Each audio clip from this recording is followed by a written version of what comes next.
Good evening, ladies and gentlemen. Welcome to the iRacing Stock Car Association ButtKicker Cup and Super Cup Series here for the Rock Auto 200 at the Nashville Super Speedway. Of course, as always, I am joined in the booth by Big Al. How are you doing tonight, Big Al? Doing pretty good there, Brian. I think we got ourselves a very exciting event here scheduled for tonight. Man, it feels good to be in Nashville.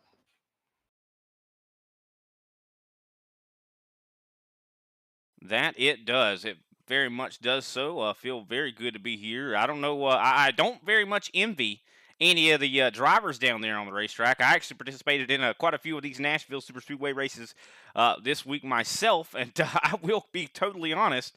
This track is a doozy. I thought, I thought some of the tracks we've seen here as of late were pretty hard, but this is definitely one of those tracks that is fairly difficult. A lot of very difficult to pass, I'd say, Big Al. And the tire wear definitely has been something to behold. That is for sure. You're going to see a lot of guys getting very, very loose off of turn four. You're also going to see guys get really tight. I think every condition that is we're going to be capable of seeing tonight is probably going to happen. Yeah, absolutely. And I too have participated in quite a few of these races around Nashville here. And you're right, this is definitely going to go down as what we would consider to be a driver's track because guys are going to have to be cognizant. They're going to have to be in control. They're going to have to be aware. This is not a track where you just can kind of look in the rearview mirror a couple of times because, if you do, you might be staring people right in the mouth. Yeah, definitely a track where you probably could get end up bumped right on out of the way. But a little bit of race facts here tonight. Of course, like I said before, this is the Rock Auto 200 here at Nashville Super Speedway. We've got 150 laps set to take place here tonight. Stages on 30, 60, and of course into the race on 150. 6 tire sets in the pits. Actually, 5 tire sets, I should say, in the pits. One on the race car starting off.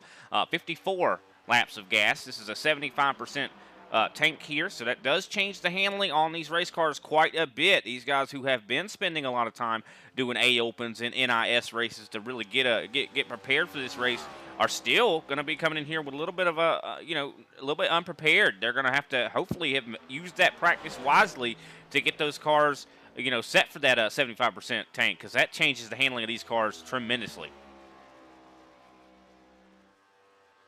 Yeah, and drivers are going to have to be very conservative, Brian, because if they're not conservative, then they're going to burn those tires up, and that's going to throw that 54 clean out the window. So I do believe that once we get into that third and final stage, we will see a variation of pit strategies. The one thing, though, that I would like to say, I don't think we're going to see a lot of accidents here tonight, as this track pretty much lends itself for wide open racing all the way around.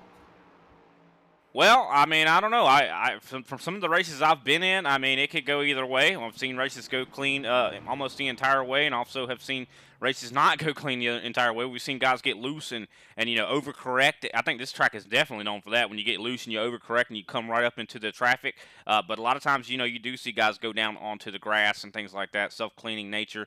This is a concrete track, a lot of tire wear. But I know qualifying is getting ready to wrap up quickly. We're going to go through the point standings here.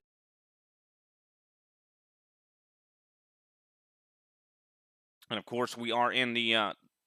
Last week was the first race of the Cup Series. Jeffrey Souza right now has the points position here at the top of the board. Matt DeCiani, second place right now. Third place, Carl Dodson. Mark Pageant in fourth place. Jason Baker with his first win of all time here in the ISCA, happening last week. Great job to him, able to win that race there at Chicagoland. Of course, Clayton Hoffman right now, 6th place in the points. Kenny Powell, 7th place. 8th place, Austin Story. 9th place, Danilo Coelho. I'm sorry if I messed that up again. 10th place, Josh Schaffner. And, of course, the ButtKicker Cup Series, or Super Cup Series, I should say, has been going on for much longer. Of course, we still have a ways to go in that.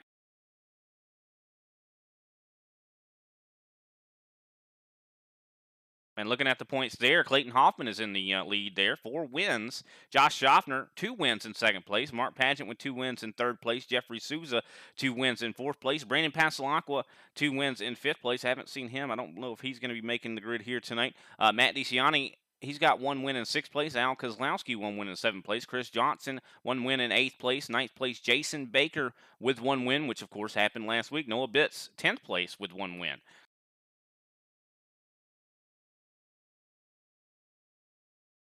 And I do believe that is going to wrap up qualifying here. Only 12 seconds remain. Let's go ahead and do the national anthem.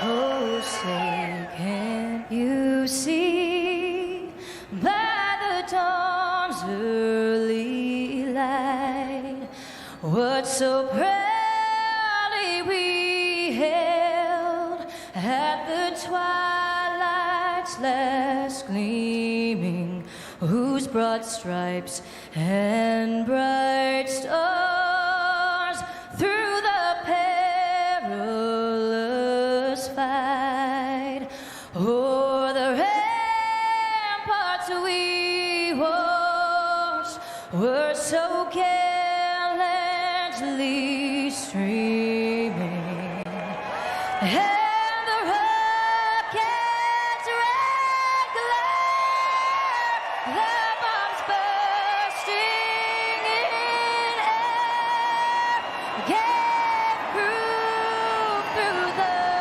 night that our flag was still there. Oh, say does that star-spangled banner yet wave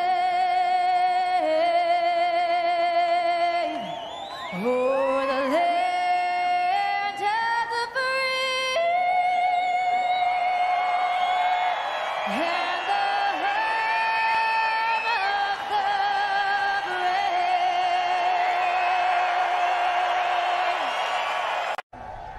Race fans, it is time for those most famous words in motorsports. Drivers, start your engines!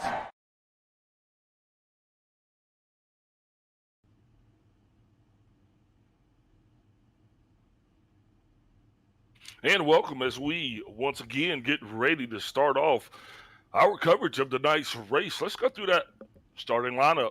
Looks like Clayton Hoffman has the pole. Alongside him is going to be Jeffrey Souza.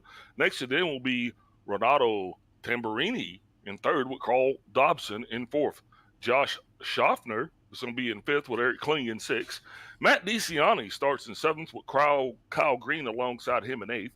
J.C. Nobrega in ninth with Andrew Grisbaum in 10th. Mark Paget starts in 11th with Daniel Coelho beside him in 12th. Chris D. Johnson has 13th with Jeff Barnes alongside him in 14th. That's going to put Flip Radijic. It's going to be in 15th. Alongside him is going to be Joey Preby in 16th. 17th, Thomas O'Hara with Kenny Powell alongside him in 18th.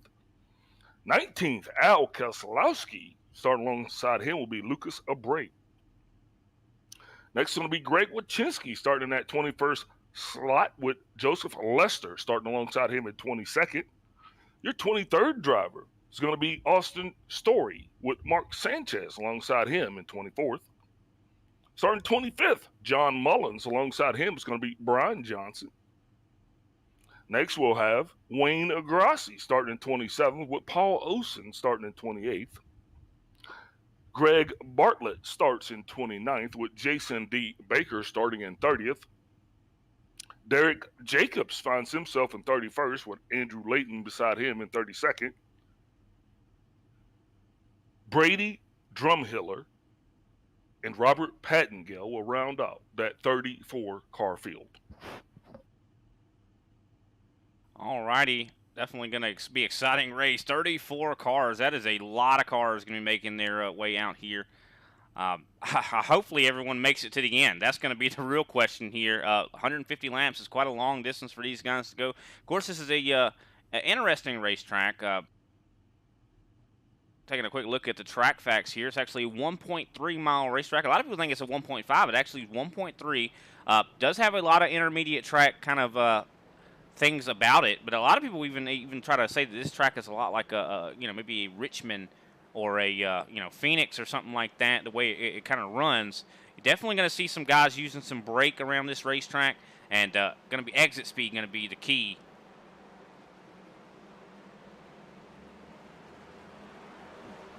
Yeah, Brian, there's going to be a lot of racing, and I think I'm going to retract my previous statement there regarding the number of cautions. I think with this field set with as many cars as we got, I think it might be just a little bit more sporty than previously anticipated. No, I think you're right on the money with that, but Clayton Hoffman doing an excellent job grabbing the pole. I think that's going to be an important distinction. Having that clean air is going to be key.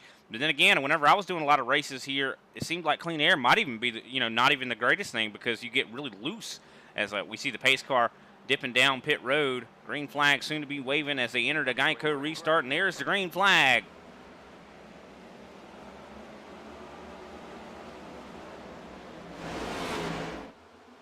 And they are still side by side here. Clayton Hoffman looks like he is going to get clear of Jeffrey Souza.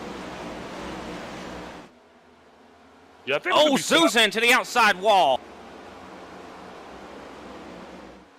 Already problems here, getting ready to go even maybe 3 wide as we see Ronaldo Tamburlini, new driver here, going to be making his way up to second place here if he can get clear of Jeffrey Souza. But Souza fighting back on the top side. Carl Dodson making some headway here, rolling right up there to the back end of Jeffrey Souza. You see Josh Schaffner also making his way. Yeah, but Clayton Hoffman, though, he is definitely enjoying his spoils as he is looks like he's going to run away with this thing. But we've got a lot of racing going on in the pack there. Looks like Kyle Green and Andrew Grisbaum are battling side by side, as is a lot of drivers as we go through this field, Brian. Yeah, there is battling going on all throughout this track. They know that the passes are so hard to make, especially even early in the race. Passes are really difficult to make, so everyone desperate to get all they can right now when it comes to track position here. Josh Schaffner going to be trying to work his way up. Look at him. Looks like he's going to be trying to take third away from Jeffrey Souza. Souza, our points leader right now, not needing this right now. He's probably going to be wanting to make some adjustments. One thing about this track too, Big Al, that a lot of people don't really know is there is a huge bump in 3 and 4 that could cause a lot of these drivers from handling it differently. Yeah, that bump, you definitely feel it once you're coming right around that corner and forward. And if drivers do hit that, because they will be searching for their line, they definitely could experience an out-of-control condition at OCC, as Big Al likes to say.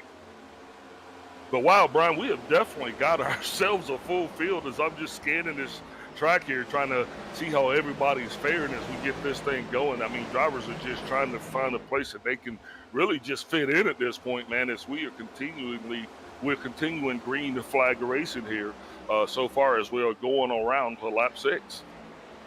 Yeah, you see some side-by-side action right now. Chris Johnson and Philippe Radicic trying to battle each other right now.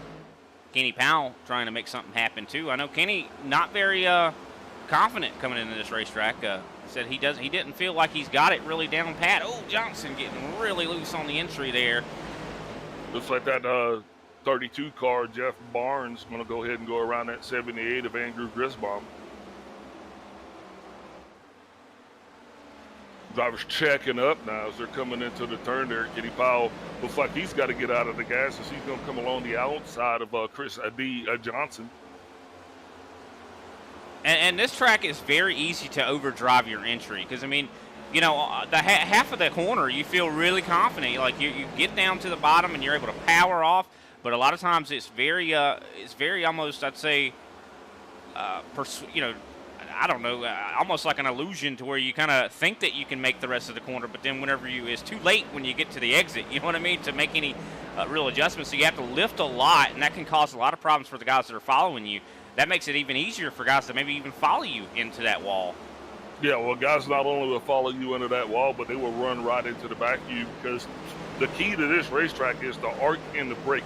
You got to back your corners up, and you got to try to get as much speed as you can to arc through those corners. Now, that's going to be a little bit more challenging as time goes on because as these tires get heated up, the key is you're going to try to keep those right tires from getting heated up too much, especially through those brake rotors, Brian. And for these first 20 or so laps, we're going to see these guys being very quick, I'd say. You're not going to see a whole lot of fall off in the first 20 laps, but as... Ooh.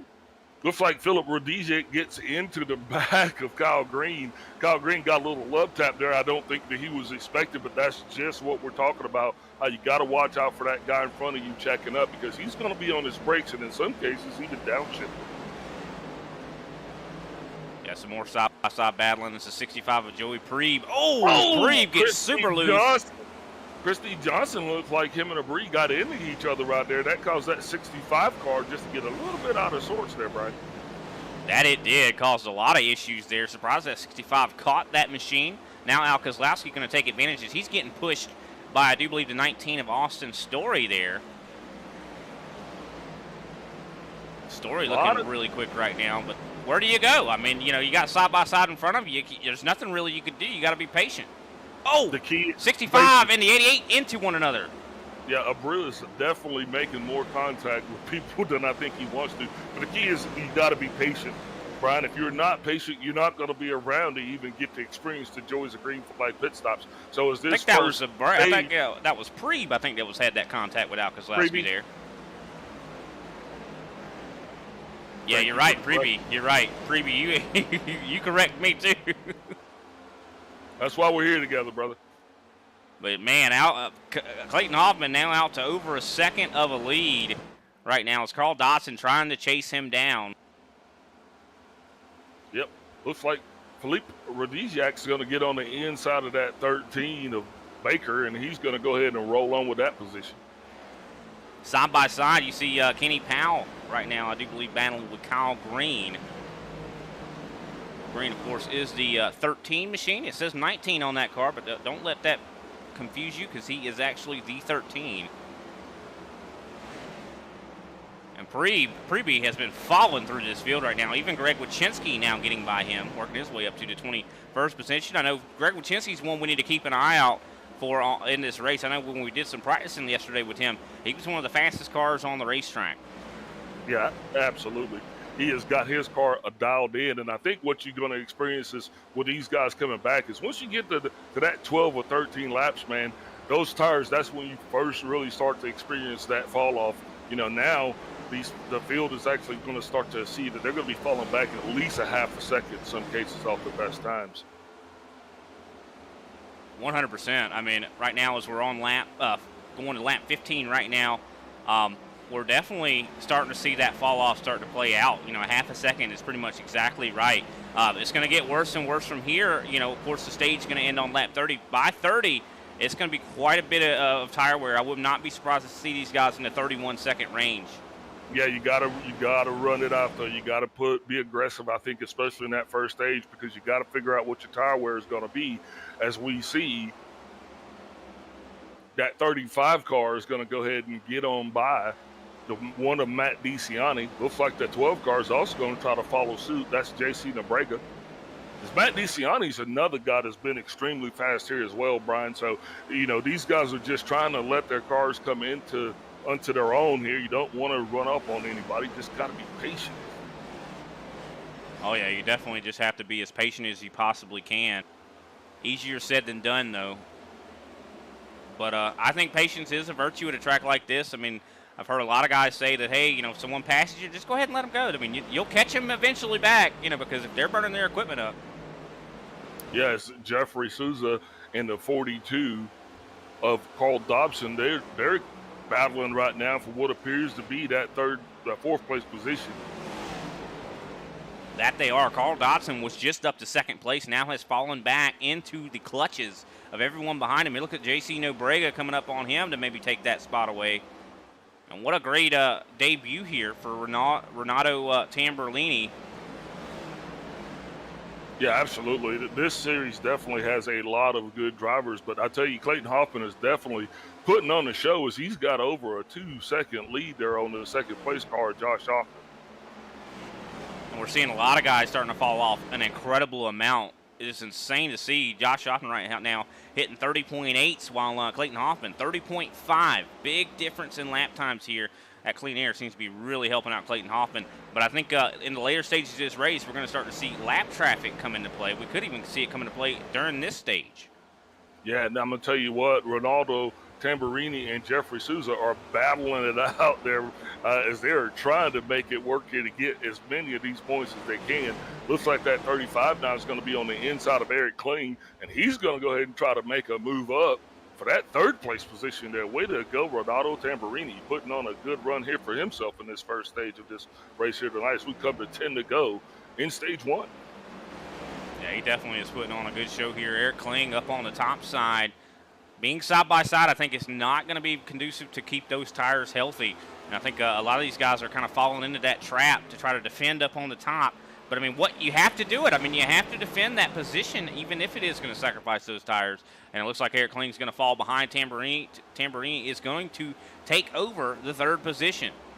Yeah, that's got to be feeling really good for that 35 camp coming out here tonight, getting a good run. But here comes Eric Kling again on the inside. He is not trying to let that go. I think we're going to see quite a few crossovers. And, oh, look at like that. JC Nobrega is trying to get his name into the conversation as well. Yeah, I think Kling made a big mistake right there. I think that, I understand that he, want to try to make that crossover happen, but he just opened himself up to attack. And, JC Nobrega definitely going to take advantage. As you see Jeffrey Souza really aggressively straddling that apron, that's something you don't see a lot of at this track, guys going down there on that apron. I think that's a no man's land. But if you have the confidence, it'll work here. Oh, looks like Nobrega getting really tight up onto Eric Kling.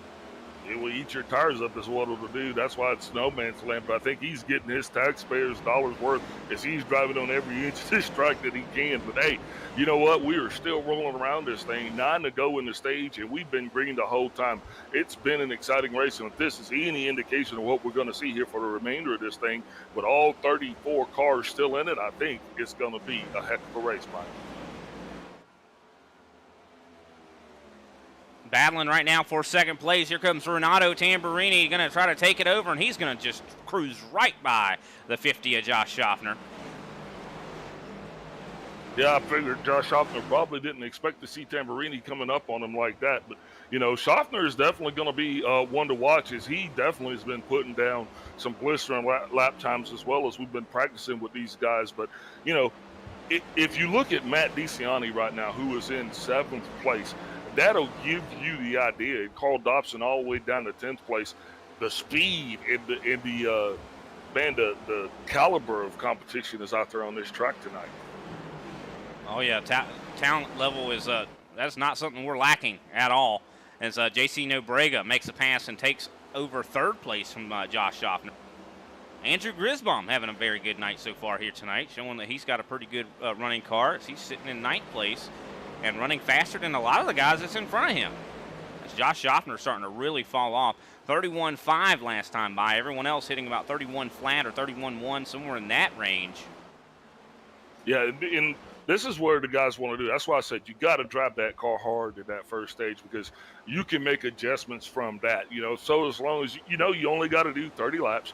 We got 5 laps to go. You're going to want to see how well that car maintains the pace. Now, right now, looks like Andrew Griesbaum is actually battling, and he's going to go ahead and get himself up into that 9th position, because these guys are battling really hard for that transfer position. As Chris D. Johnson now looks like he's going to come up and move past the 32. So he's going to try to move past the 32 of Jeff Barnes. Jeff Barnes right now holding that last transfer spot of points, and that's what we're going to be watching here as we come to 4 to go. Yeah, the battle is on right now. Chris Johnson came from way back in the pack and has worked his way up, and I do believe he is going to work his way up to 10th place now. Hey, that's a point, but that point's a very valuable point, though, as this season has just started. This is lap 2. You don't get an opportunity to grab as many stage points as you can, so you got to make it count when you can, and that's why that 9 car, he's not giving up. Lucas, he's trying to get up in there, too, because he wants that 10th spot that he has just wrestled that away from Chris D. Johnson. Man, we're seeing a lot of battling up here in the front here. Jeffrey Souza and Josh Schaffner fighting it out. Souza on the bottom here, trying to make something happen here, as we're soon to have 3 laps remaining. And it looks like Souza might be able to get clear, but he's so hard to actually get that pass completed on the exit, because, you see Schaffner, he's able to get such a better run off on the top. Of course, Souza is going to have the advantage in the corner, but you have to get clear, and that's one thing that's very difficult to do.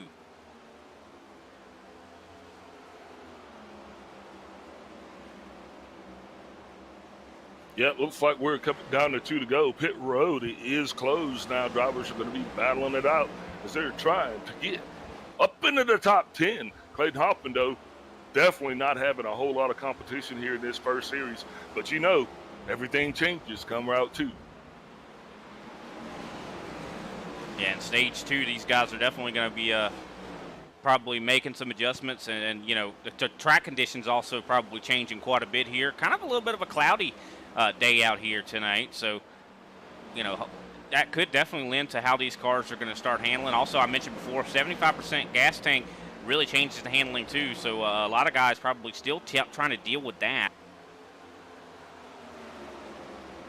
You see Souza and Schaffner still battling side by side here as the white flag for the stage going to be coming out here any time now. I think it's going to be a photo finish for these two fighting for 4th place. Josh Schaffner hanging on to from, you know, dear life, trying to run that top side. But I do believe Clayton Hoffman is going to be your stage 1 winner.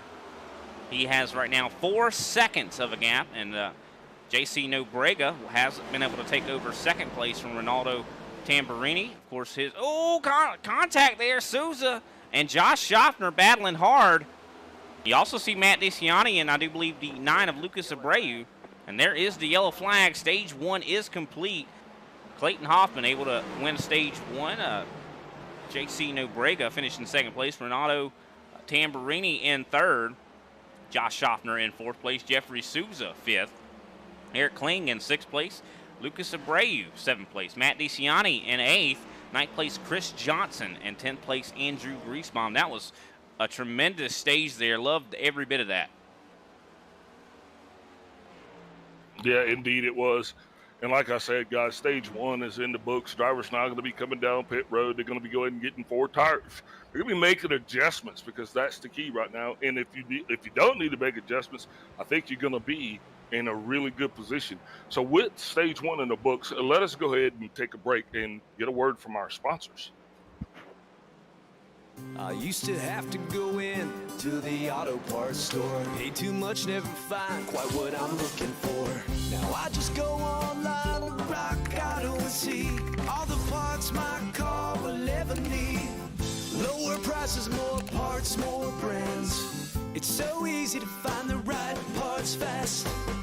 All the parts your car will ever need. Rock Auto. All the parts your car will ever need. RockAuto.com.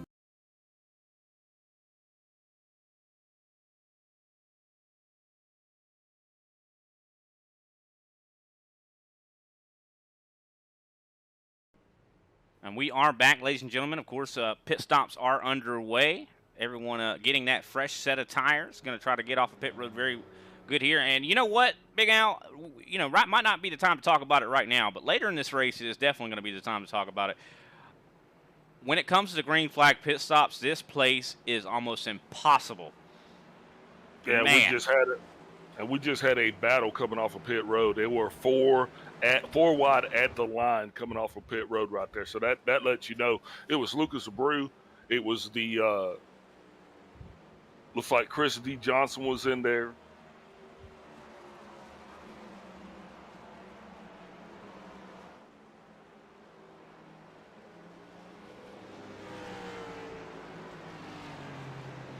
Definitely some big battling going off there on pit road. I was trying to see if we could get a hold of Clayton Hoffman, your stage 1 winner, but I don't see him in our channel here. What about Robert Pattengill? Let's talk to Mr. Pattengill. Oh, man. All righty, let's talk to him.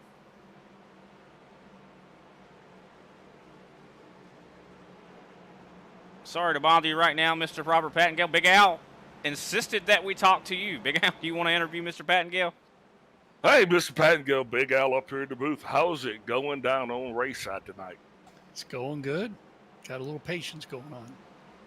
Yeah, definitely. That first stage was probably a little bit of a doozy with 34 cars. What's actually going on in your camp? What's you guys' strategy through this thing? Save the tires, right?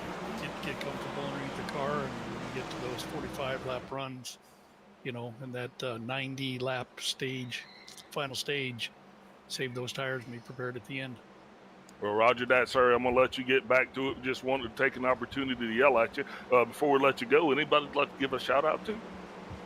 Yeah, shout-out to, you know, the crew here, you guys broadcasting, and the ultimate experience, guys, right? Guys help those guys out with hunting, veterans, and go to the website and check them out. Roger that, sir. Thank you very much, and good luck. That was Robert Pattengale. Of course, the green flag soon to be coming right back out again. And they entered a Geico restart zone. There is the green flag. Clayton Hoffman wasting no time to get up through the gears.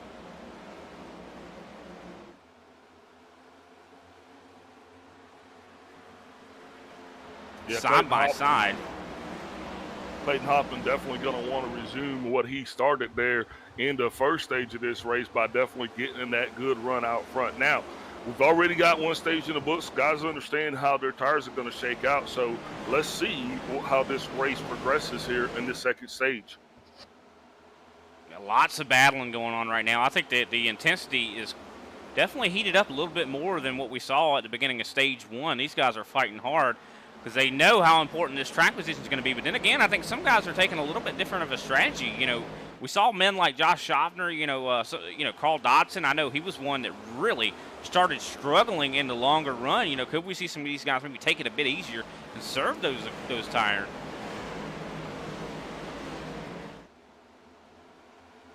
Oh, contact right in front of Kenny Powell, the 32 and the 9 getting into one another, and Kenny Powell trying to find a way to get through this jumbled mess of race cars. Of course, he is back here in 13th. You also see, I do believe, Thomas O'Hara trying to get around Al Kozlowski back here. Kozlowski goes up the racetrack.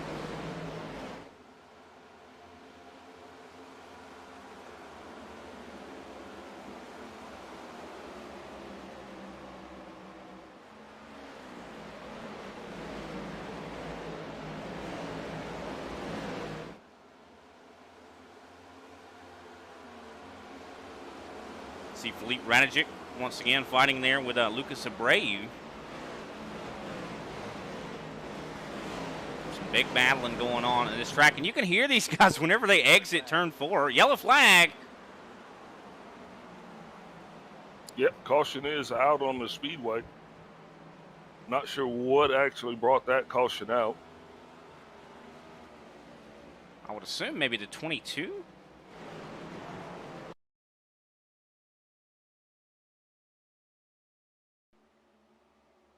Well, that is definitely not what Josh Schaffner or Clayton Hoffman wanted to see, or anybody up front, because this is going to bring this thing back together. You know, Brian, cautions breed caution. So as we try to figure out what happened and sort this out, you know, going to get these things lined up again and get ready to go green flag racing. And that's just going to give us more opportunity for cautions.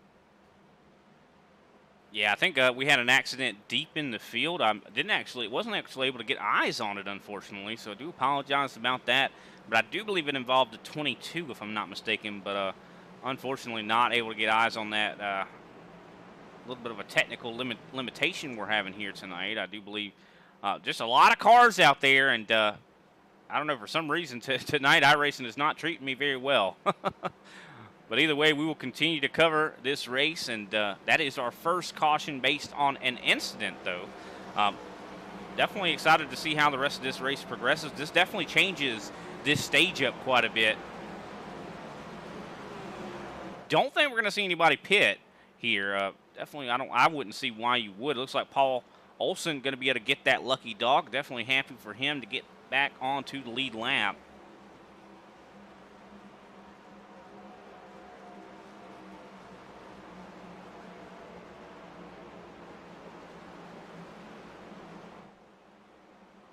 Definitely has been a crazy race at this concrete monster. Called a concrete jungle. I mean, this racetrack is definitely giving all these drivers their hands full, and it's only going to get more challenging as the time progresses on, Brian. I mean, there's just no way around it. So I'm excited. I think, you know, everybody that's tuned in is definitely going to get the race that they came to see. I just think the key is going to be keeping this thing clean and green for as long as we possibly can. Checking the the weather here right now. Track temperature is 94 degrees. That is quite a hot track. Of course, it is mostly cloudy, so could see that fluctuate. Do have a wind coming in. It's about a 4 mile an hour coming from the north. Or going towards the north, I should say. Yeah, you know, as we get ready to roll on along in this thing, you know, you did mention that the track temp is now at 94 degrees, but I tell you what, we're looking at sometime about 4:45 in sim. So as that sun does go down, it's going to be a little bit treacherous. We'll definitely make sure we get some ride along so you guys can see what those drivers are battling coming out of turn 3 there with the sun shining right in their face. But you know what else too? The track's going to cool off and the lights are going to come on.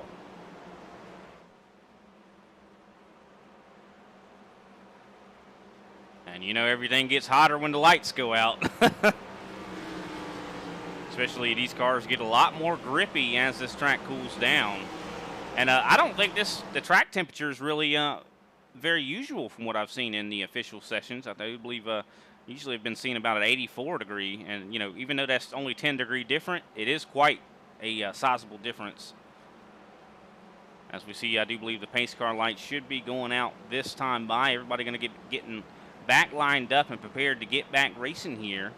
Getting ready to double it up. Now, as Clayton Hoffman comes into that restart zone, you're going to be watching Renato Tamburini. He's going to be up on that outside, and he is going to probably come down and get as close to Clayton as he possibly can, because I think he's going to probably try to challenge him as they get ready to take off. Clayton Hoffman just one of two drivers that had a sub 30 lap so far, Eric Kling being the other.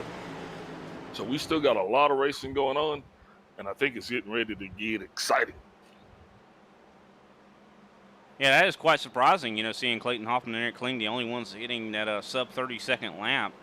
Actually, Carl Dodson actually was able to also. Carl Dodson, right, yep. So there's 3 total that have been actually sub 30, and that's a very good feat here. We saw some 28.6s in practice, which is just phenomenal. I mean, that is just freaky fast.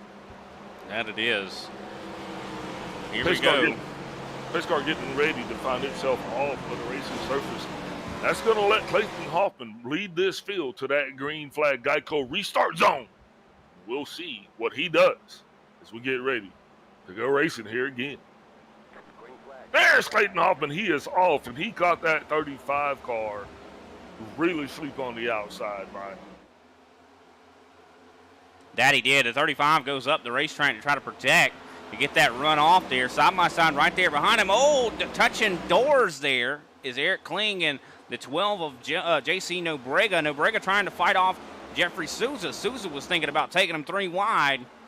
Souza looked like he was thinking about pushing Nobrega on down the road there a little bit, trying to just get him going so they could, pushing Nobrega on down the track there so they could get up to speed faster. Yeah, I don't think this is a track you want to be pushing anybody. The only time you want to push them is to push them out of the way. This is, you know, definitely not a track where bump drafting is a viable technique. But, I mean, I tell you what, if that were to happen with 5 to go, I do believe it's not gonna take too much longer for Jeffrey Souza to move JC Nobrega out of his way. How about that? It doesn't look like. I think it's going to happen sooner rather than later. I mean, you keep seeing JC getting Jeffrey Souza getting really close to the back end of that 12 and really scaring me here as JC gets closer and closer to the back of the 50 of Josh Schaffner. Mark Padgett now going to go underneath Jeffrey Souza.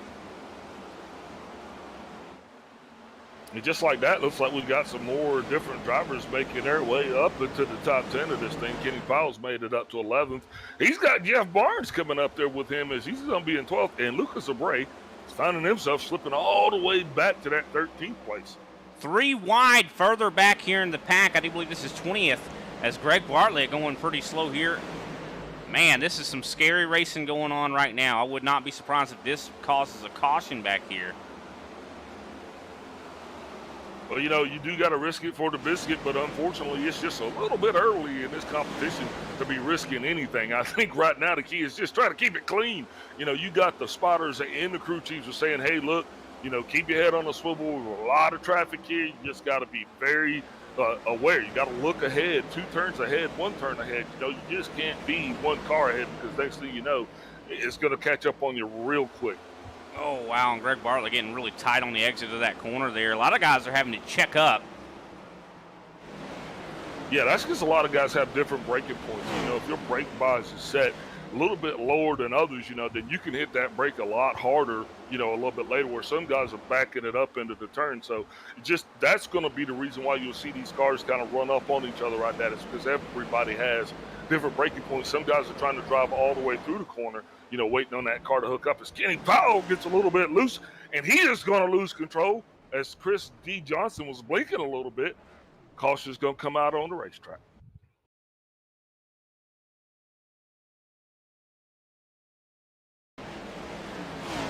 I do believe the caution is as a result of, I do believe, Austin Story, if I'm not mistaken. Him and Jason Baker getting together. So 2 different accidents seems like they happened at the same time. I didn't actually see Kenny Powell. Oh, Jason Baker gets right into the back of the 19. The 19 plows hard into the wall. Debris going everywhere. No wonder a caution came out for that. Yeah, that's definitely going to end the 19's chance of actually even probably finishing this thing anywhere near the lead lap, man. That was a very, very hard hit, which is very unfortunate for those guys. They were actually running pretty good here, you know. We just hate to see anybody go out like that. But, yeah, that's just going to be very unfortunate.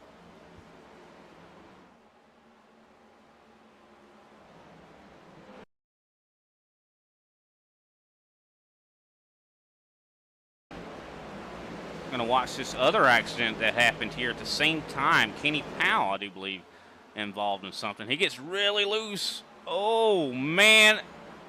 That was not a hard hit on the wall, but definitely could have affected that toe. I think it was a square hit there, and the caution came out just in time for him.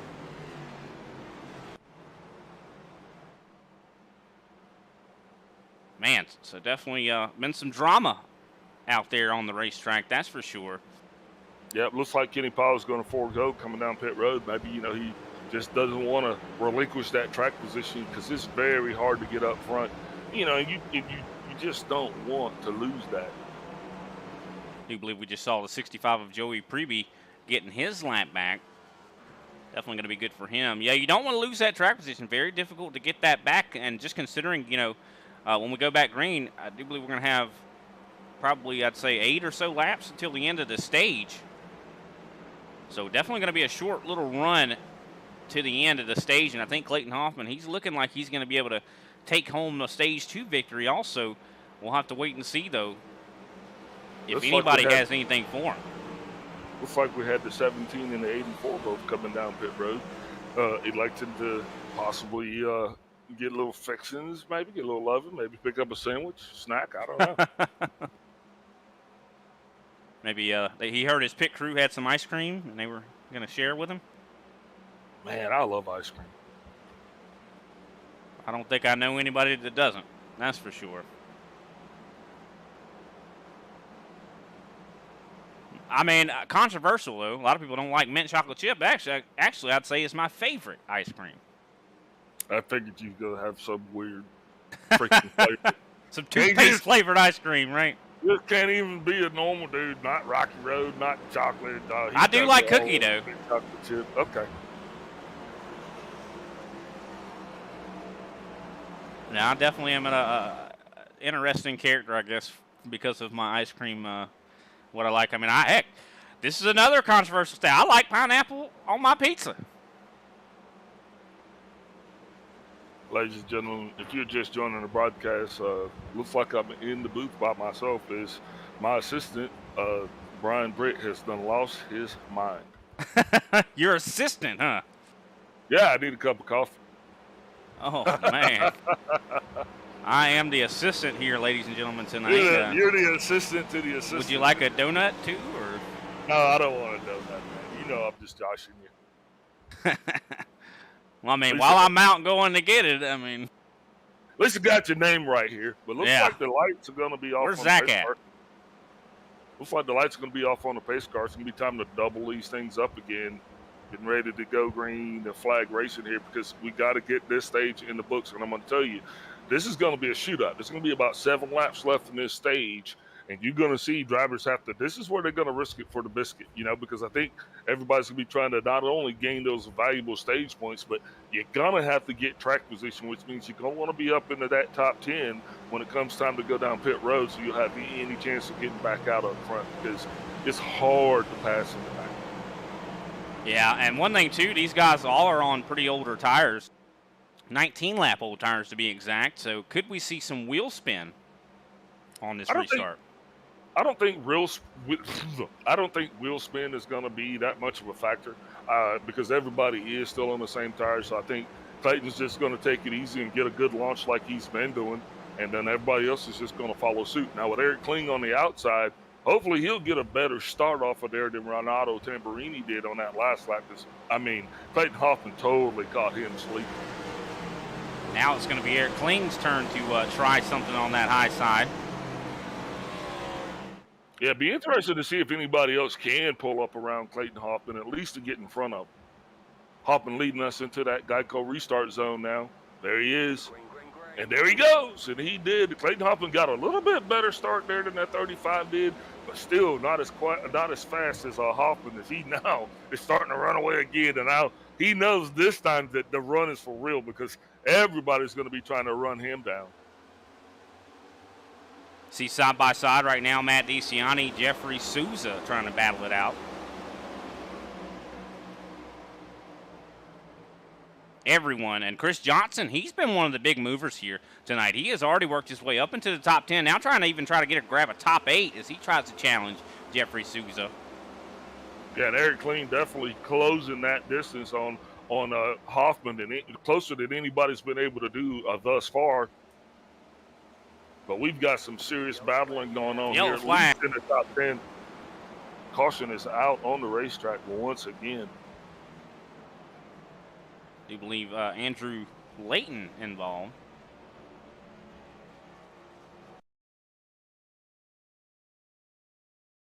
I think there was actually a domino effect here. Oh, Joseph Lester slows down in front of Wayne Grossi, and that causes all these guys to stack up. Oh, goodness. Oh, wow, yeah, Lester, Grossi, those guys definitely, there's Layton. Yeah, that's definitely was not a good time for those drivers. But, hey, you know what? The good thing is we're still close enough to the end of this thing that they will be all right. Now, I don't know about Lester, as he appeared to take a pretty hard shot there in front of Grossi. Oh, yeah. Would not be surprised if his day is done after that. Yeah, I think he did take a toe.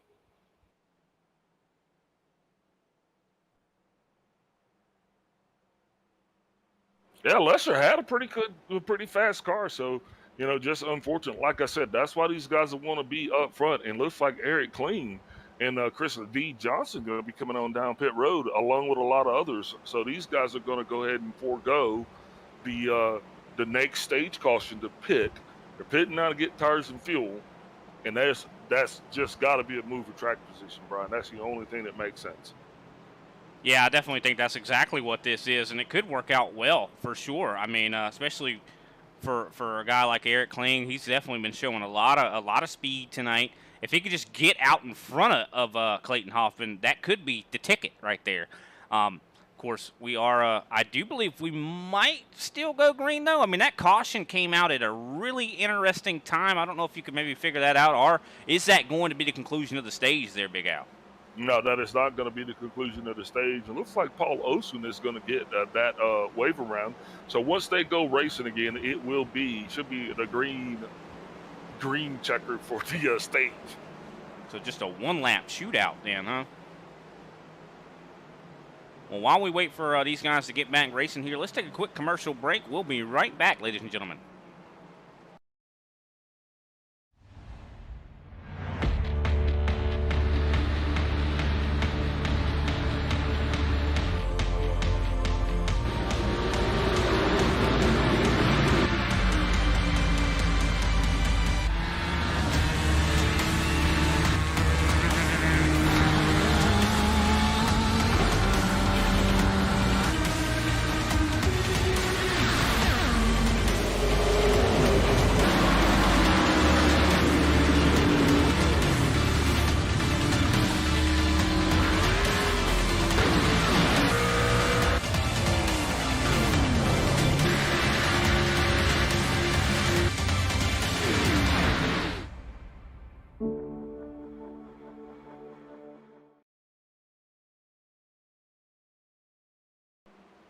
And we are back, ladies and gentlemen, and yeah, I do believe we have determined this is not the conclusion of the stage. I do believe the pace car lights should be going out possibly this time, so that should make it to where we should have a 2-lap shootout, if I'm not mistaken.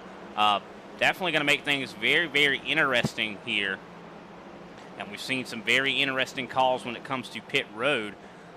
You know, Eric Kling, as we said before, Brian Johnson, some other guys have elected to take that pit stop, get those tires and fuel, and that is going to give them a lot of track position. I think that is a genius call. We're going to have to see how that plays out. We know that Kling was one of the fastest cars on the racetrack.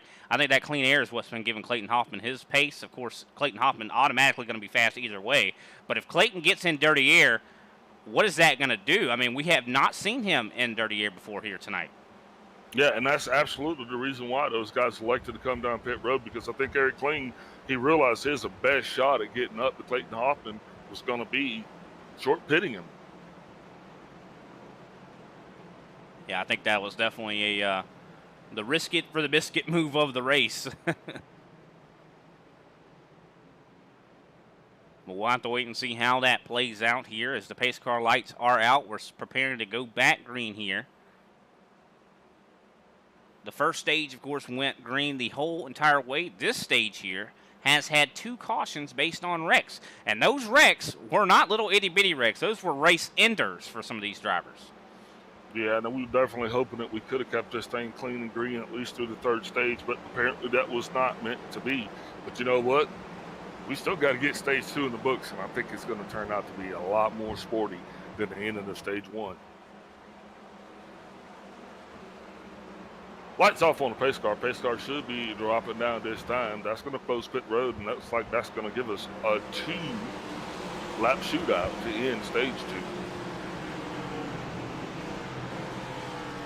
There goes the pace car heading down pit road. Clayton Hoffman going to enter the Geico restart zone once again. And there we go. He goes as soon as he enters the restart zone. Catches those guys sleeping. It's going to help out Josh Schaffner, though, as he's able to get side by side with Renato.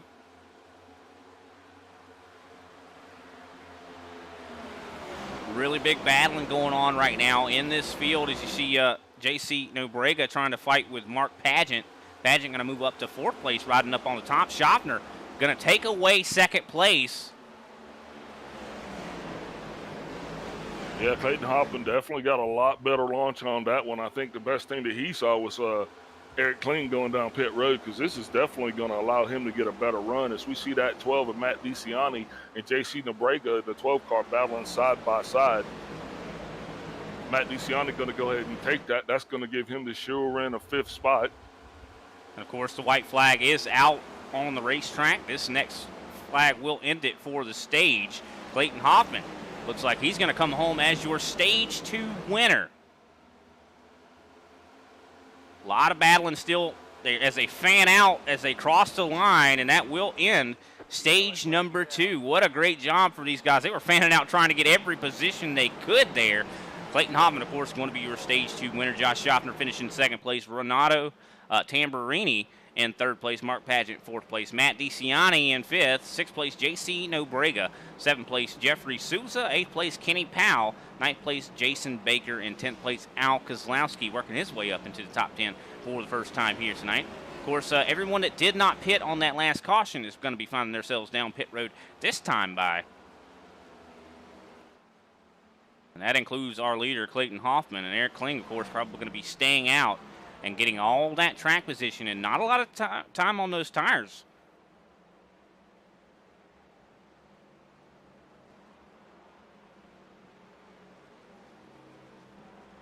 And once these guys actually go down pit road, we'll give a chance to maybe talk with Josh Schaffner. Why don't we? And we'll go ahead and take a quick step away while they're actually doing their pit stops, and then we'll grab up Mr. Schaffner.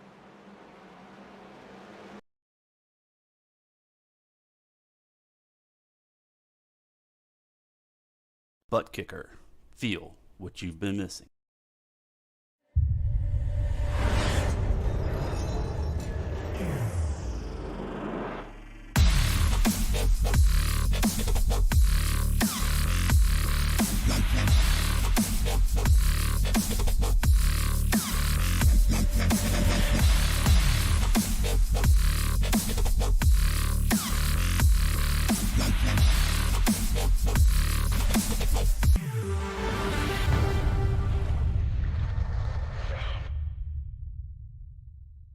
Get yours today at thebuttkicker.com and be sure to use our 20% discount promo code ISCA20. And we are back, ladies and gentlemen. We just realized that we actually have access to Clayton Hoffman now, your Stage 1 and 2 winner. We were going to talk to Josh Schaffner, but figured we might as well give Clayton Hoffman his time up here in the booth. Mr. Clayton Hoffman, Stage 1 and 2 victor. You got to be feeling pretty good. We're pretty fast tonight. Some weird things have happened. I think the track's just getting a lot cooler. I don't have anything to actually track it, but yeah, I think I hit my fastest lap of the race, that last lap of the... It definitely seems like you've got a lot of pace. We see some interesting strategies out here. Some guys going in under that last caution to probably try to get out in front of you to put you in that dirty air. How are you feeling about that? I mean, you've been in clean air so far in this race. I mean, is that something that's worrying you? We're still trying to figure out over here with, Legacy Esports exactly what dirty air is going to be doing to us.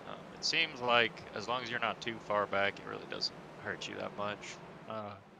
If you try to start, 30th or however many cars are still on the track, if you're starting all the way in the back there, it's really going to hurt you. It just makes it harder to pass. So yeah, we're not that far back, so I'm not really worried, honestly. Well, definitely wish you the best of luck for sure. I know the pace car lights are probably soon to be going out. Who can we shout out for that 92 car after Stage 1 and 2 win? Shout out to everybody at Legacy Esports that works on the Cup car. Green Mountain Grills, Reaper Speed Labs, Blackstone Management, any other sponsors that I can't think of off the top of my head. There's a lot of people that support us. We're doing pretty good in Coke right now, so try to continue it on right here. Well, we wish you the best of luck, man. Hopefully we'll be talking to you at the end of this thing. I'll do my best to be back up here at the end. All righty. Well, that was Clayton Hoffman, your Stage 1 and 2 winner. And so far right now he is the leader in the ButtKicker Super Cup Series points. So see if he can maintain that after this race. Of course, see what he can do also in the Cup Series. Definitely getting ready to go back green here. Pace car lights, I do believe, are turning off now.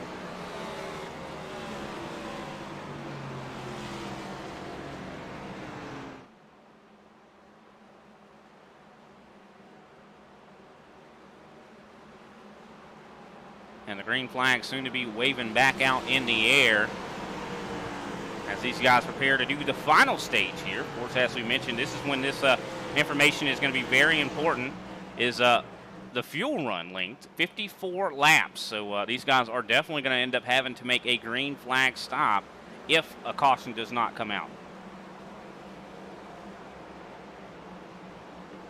Eric Kling, of course, stayed out on the racetrack after taking a very big gamble when it comes to his pit sequence and has found himself up into the lead. Also, Carl Dodson right now in second place. Greg Wachinski going to be starting in third. Chris Johnson, he has been one of the big movers here tonight. Also took a gamble on that pit stop as finds himself up in fourth. Joey Preby finds himself in fifth. Preby's definitely got to be excited about starting in fifth, but Daniel Coho is in sixth. Brian Johnson starting in seventh. Lucas Abri in eighth. Clayton Hoffman ninth. Renato Tamburini is going to be in 10th. That's your top 10 here on the restart, and we are rolling. Eric Kling gets us off the green flag racing in stage 3. It'll be interesting to see, Brian, exactly when guys are going to start to pit. Hopefully we can keep this thing green and not actually have a caution to come out, which would totally adversely affect the pit strategies, because Big Al, he's a guy that likes to watch them pit. Josh Schaffner now. Close racing going on back here. Wow. Yeah, Josh Schaffner there. Looks like he has found himself right in the middle as he's going to be trying to get up there and get alongside.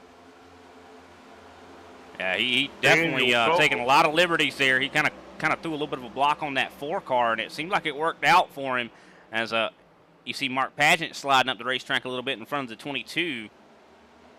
Yeah, Daniel Coho looks like he's trying to find his legs as he's going to lose yet another spot. Looks like Clayton Hoffman's going to come by him on the inside. Matt DeCiani looks like he's going to be trying to get as close to Clayton Hoffman's bumper as he can and roll right on by as well. That's the thing, too. It's really hard once you kind of get to the outside, if you can't get that arc and actually get on the inside, especially if that's where your tires are running, you'll just find yourself slipping further and further back, which seems to be the case. But hey, that 35 of Renato Tamburini, now he's going to be trying to get along the inside of the 22 also. Look at Clayton Hoffman aggressively trying to work his way through this field. He catches up to the 4 of Brian Johnson and is almost bump drafting him here. And this is one of those tracks, you know, you want to try to put pressure on that guy in front of you to make him know you're there. You know, as soon as he starts driving in his mirror, that's when you're going to be able to pounce. And that's what Clayton Hoffman just did there. Gets right by the 4. Eric Kling, though, out to 7/10 of a lead. Yeah, Kling's definitely going to be enjoying the clean air that he does have rolling. Yeah, one we said we were going to have to probably keep an eye on throughout this race was Greg Wachinski, you know, with some really good pit sequence there. He finds himself up in 4th place. This is a good position for him, I mean, considering he was incredibly fast in practice. Oh, Schaffner gets turned. He saved it, though, but then that's going to cause a massive checkup. And just like that, we've got cars going everywhere, and caution is out on the racetrack. Let's take a look back at that and see what happened. You'll see that chain reaction is just going to occur. Driver's not really having anywhere to go. That's why I say you kind of got to watch out. They're a little bit further ahead of you. But Schaffner, I mean, he was actually able to kind of battle that thing back, kind of keep the wheels underneath it. Oh, it looks like Andrew Grisbaum. Yeah, Grisbaum looks like he definitely hit the wall, and that ain't going to be good for him.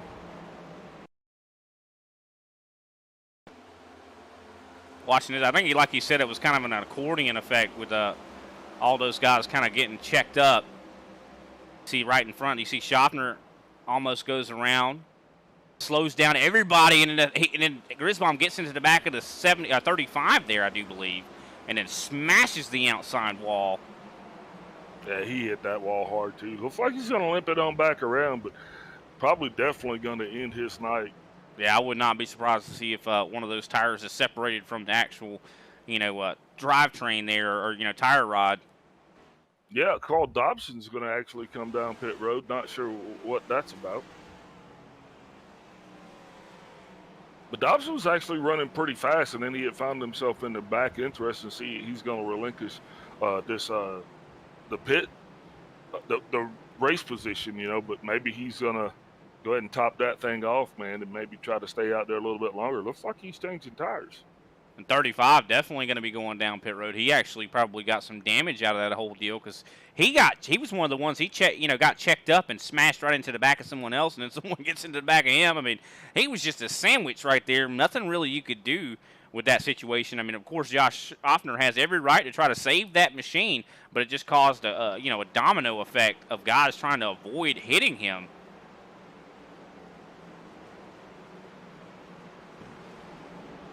Wow, just such a chaotic accident there. But what a save from Josh Schaffner. Got to take my hat off to him.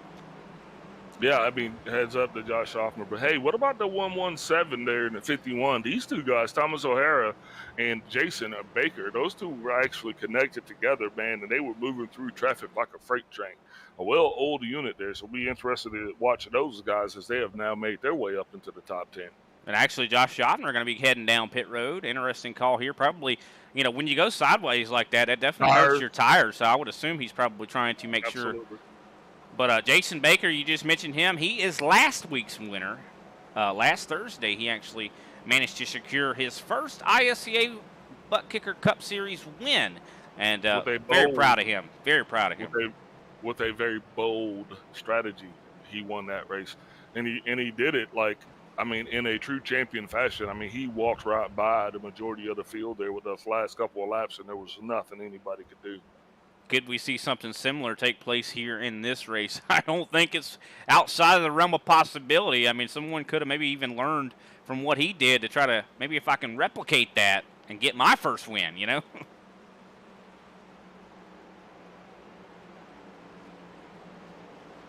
I know I would be trying to. Just, seeing what he did.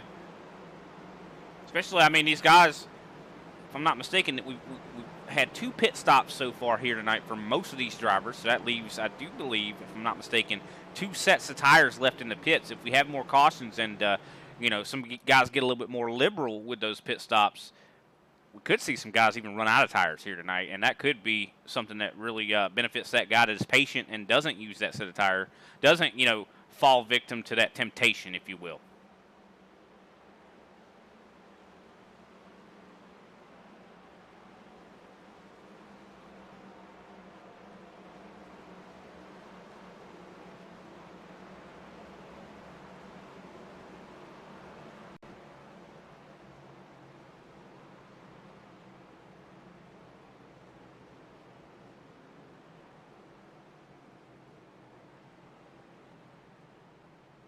And it looks like the pace car lights are out. We're getting ready to get back racing here as Eric Kling going to start us off once again.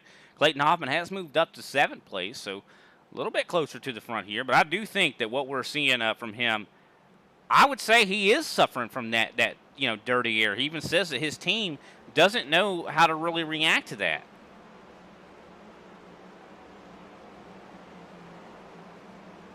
And the key is also he's going to have to be patient, because when you're in that crowd, it just takes one person to check up an injured day. So he is just taking it easy, trying to get himself back up front where he could actually be out ahead of the mess instead of right smack dab in the middle of it. 100%. And one interesting thing, whenever we were looking at the points earlier, Jason Baker, of course, won the first race of the ButtKicker Cup Series. He's not the points leader. That's because all the other guys were able to capitalize on those playoff points. That's why those stages are so important. The green flag back out in the air. Eric Kling waiting until the last minute there, but still catching those guys off guard.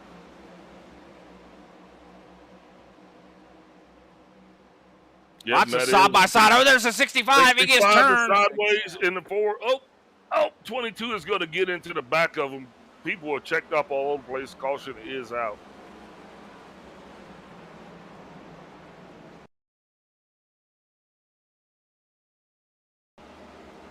Daniel Colho had nowhere to go there. It looks like he made a little bit of contact. Mark Pageant, I do believe, just a little touch on that 65 is all it took. And then 22, yeah, you're right, just got right into the back of that 65. And they were 4 wide, all trying to avoid this. Yeah, that's definitely going to affect the handling and performance characteristics of that 22 car. We'll be waiting to see if he comes down pit road as the field continues to try to catch up to the pace car. Yeah, you could definitely. I think it was a square hit on that front bumper, and one good thing about these cars, they don't have a lot of propensity to blow up, which is a good thing. There's not really a lot of nothing really to do when it comes to tape. When a lot of times when you see the truck series or stuff like that, the Xfinity car, you see a lot of guys have pulling tape off that machine whenever they have that front end contact. But it does look like 22 is going to go down pit road, probably get some of that damage repaired. This car. The chassis is very tough. But one thing, the underneath of it, all the little, specific parts and pieces underneath that chassis, though, are very vulnerable. So that car looks okay, but we could be missing some of the picture here. Yeah, Greg Wachinski also comes down pit road as well. That's going to be an off-scheduled stop for him, probably trying to take advantage maybe of fuel and tires. And we are not within the fuel window yet right now. 77 laps into this race, of course, like we said before, the fuel run going to be 54. But, of course, there is some wiggle room with that. We've seen guys manage to save, a lot of gas. I mean, when we think about it, Chris Severa definitely comes to mind when it comes to being an expert at fuel saving. Yep, Wayne Grossi actually looks like he's the benefactor of that lucky dog. That's going to get him at least one of his laps back. Actually, that's going to put Wayne back up on the lead lap. And I think with that shows us with 24 cars on that lead lap right now. Definitely has been so far an attrition race. I think if you're able to be on your toes a little bit and avoid these accidents, I think you could find yourself with a nice solid finish. Because cautions always breed cautions. I mean, it's a fact of life. So I would not be surprised to see some more of these cautions kind of come out.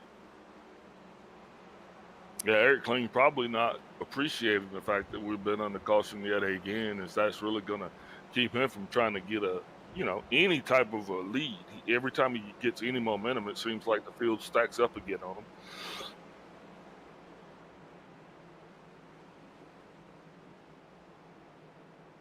That it does. And one thing about it, you know, these guys are on 22-lap-old tires.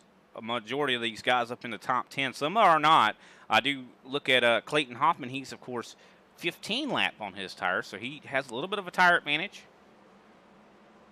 So I wouldn't be surprised if we see another caution in the next 5, maybe 10 or so laps. Eric Kling probably going to go down pit road. Or I think these guys are probably just waiting on that fuel window to open if a caution comes out right then.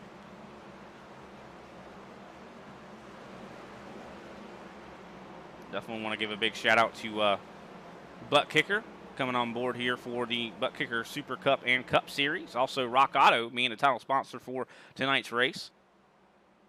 If you're enjoying what you're watching here, make sure you leave us a like and subscribe, maybe comment. And definitely appreciate everybody out there tuning in. Yeah, please like us on Facebook, follow us on Twitter, subscribe to us on Twitch or Instagram. We're on YouTube, Twitter, Twitch. I don't know if we're on Instagram. We're not on Instagram? I don't know. We could be. I don't know. I'm an Instagram model. Are you? No. Big Al, the Instagram model. No, you done said it now. You're an Instagram model. I'm an influencer. Pace car lights are out. We're getting ready to go back green once again here.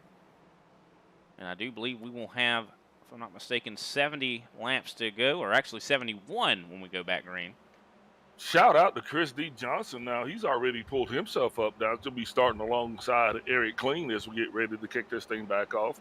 Mark Padgett's going to be in that second row there. He's got Lucas Abreu right beside him. So I think this is going to shake out to be something pretty exciting because if you look right behind those guys, there's Clayton Hoffman and Brian Johnson. And these guys are very, very hungry.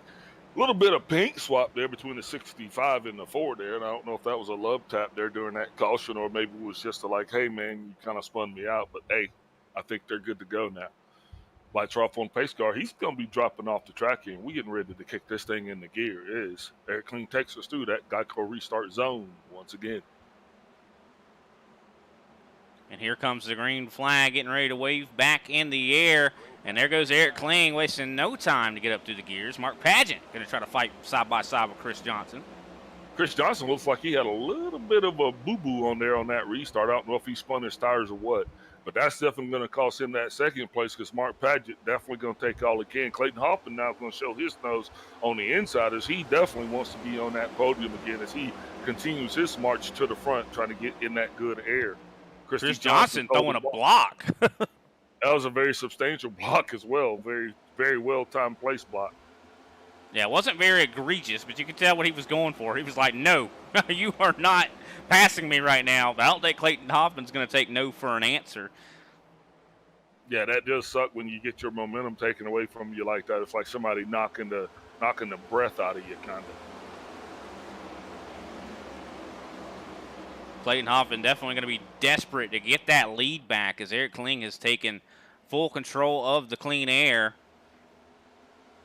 Yeah, Carl Dobson, he's running around alongside John Mullins. Those two are trying to get around J.C. Nobrega and Jeff Barnes. Yeah, side by side right in front of these guys is Carl Dodson. Of course, he was one of the fastest men on the racetrack. Definitely doesn't seem like he's got very good long run, but I mean, I do believe he's probably been making adjustments as this thing has been going on. He is also on some of the newest tires on the racetrack, as he's going to be able to get side by side with the 32 here. This is for the 11th position.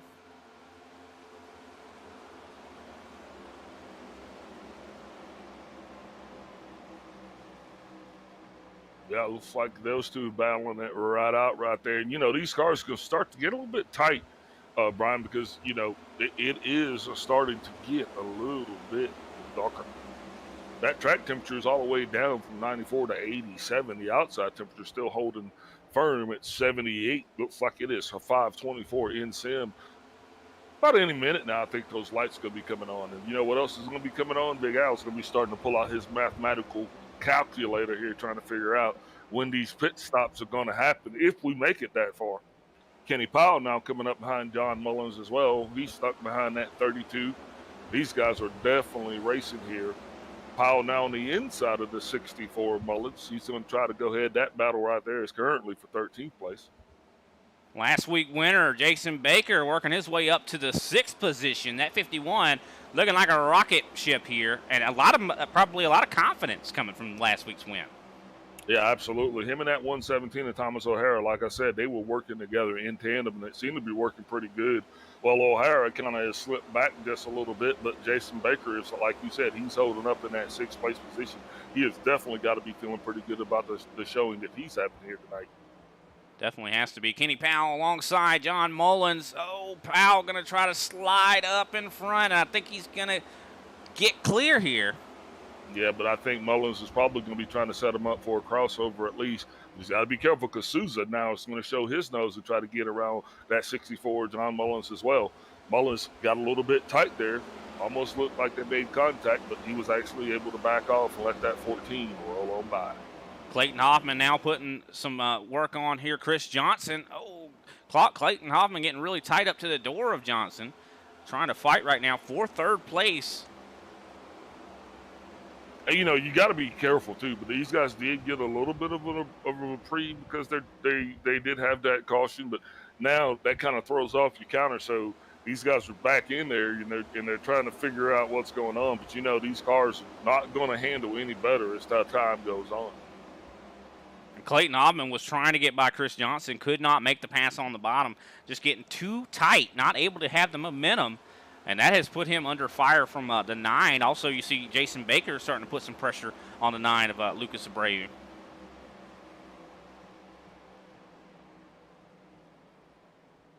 Looks like John Mullins is going to go ahead and slip onto the outside, and that's going to let Matt DeCiani go ahead and come by him on the inside. That 35 car is also going to be wanting to get by him as well, as we are green a flag or racing.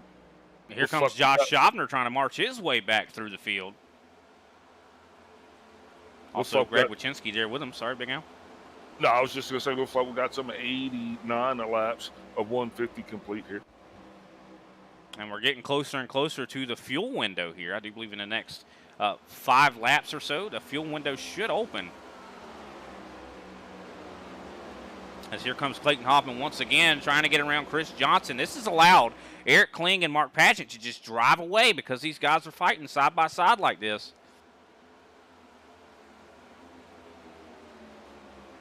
It really does slow you down quite a bit when you're fighting side by side here at this racetrack. Almost like I know I mentioned Darlington time and time again, but I mean that's a really good example of a track where fighting side by side slows you down. And I think this track is also a good example of that.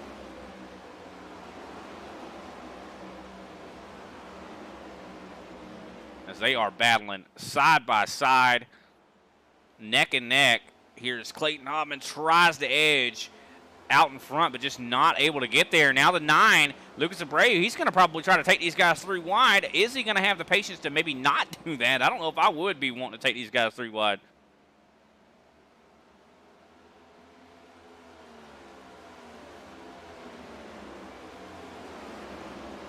See Thomas O'Hara fighting with J.C. Nobrega. It looks like O'Hara going to be on the top side. Carl Dodson, he has worked his way back up into the top 10.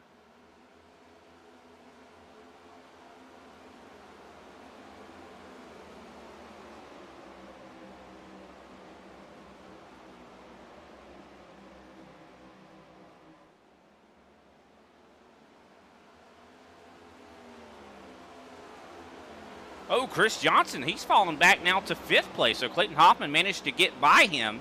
Now Chris Johnson under fire from Jason Baker. He has fallen back to now 5th place. Yeah, what are you showing as far as Brian Johnson's pit interval? Brian Johnson last pitted 38 laps ago. Okay, good copy. There are a lot of different pit strategies going on right now. Our leader pitted 37 laps ago. Mark Padgett pitted 30 laps ago. I mean, all kinds of different numbers out here. Carl Dodson 21 laps ago. Fuel window should be open at any time now, and I do believe Eric Kling, a lot of these guys are going to have to pit soon because they are going to get that fuel window here, or to where they're going to be almost out of gas here, probably in the next 10 or so laps.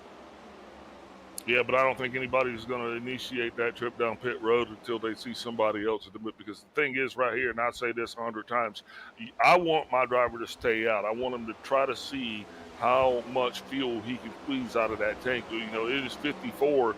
miles. But you know, the longer he stays out, the better off I think he's going to be because it'll make it a shorter haul for the next one. Clayton Hoffman has made the pass on Mark Pageant. He is now up to second place. Eric Kling, though, 1.4 seconds out in front.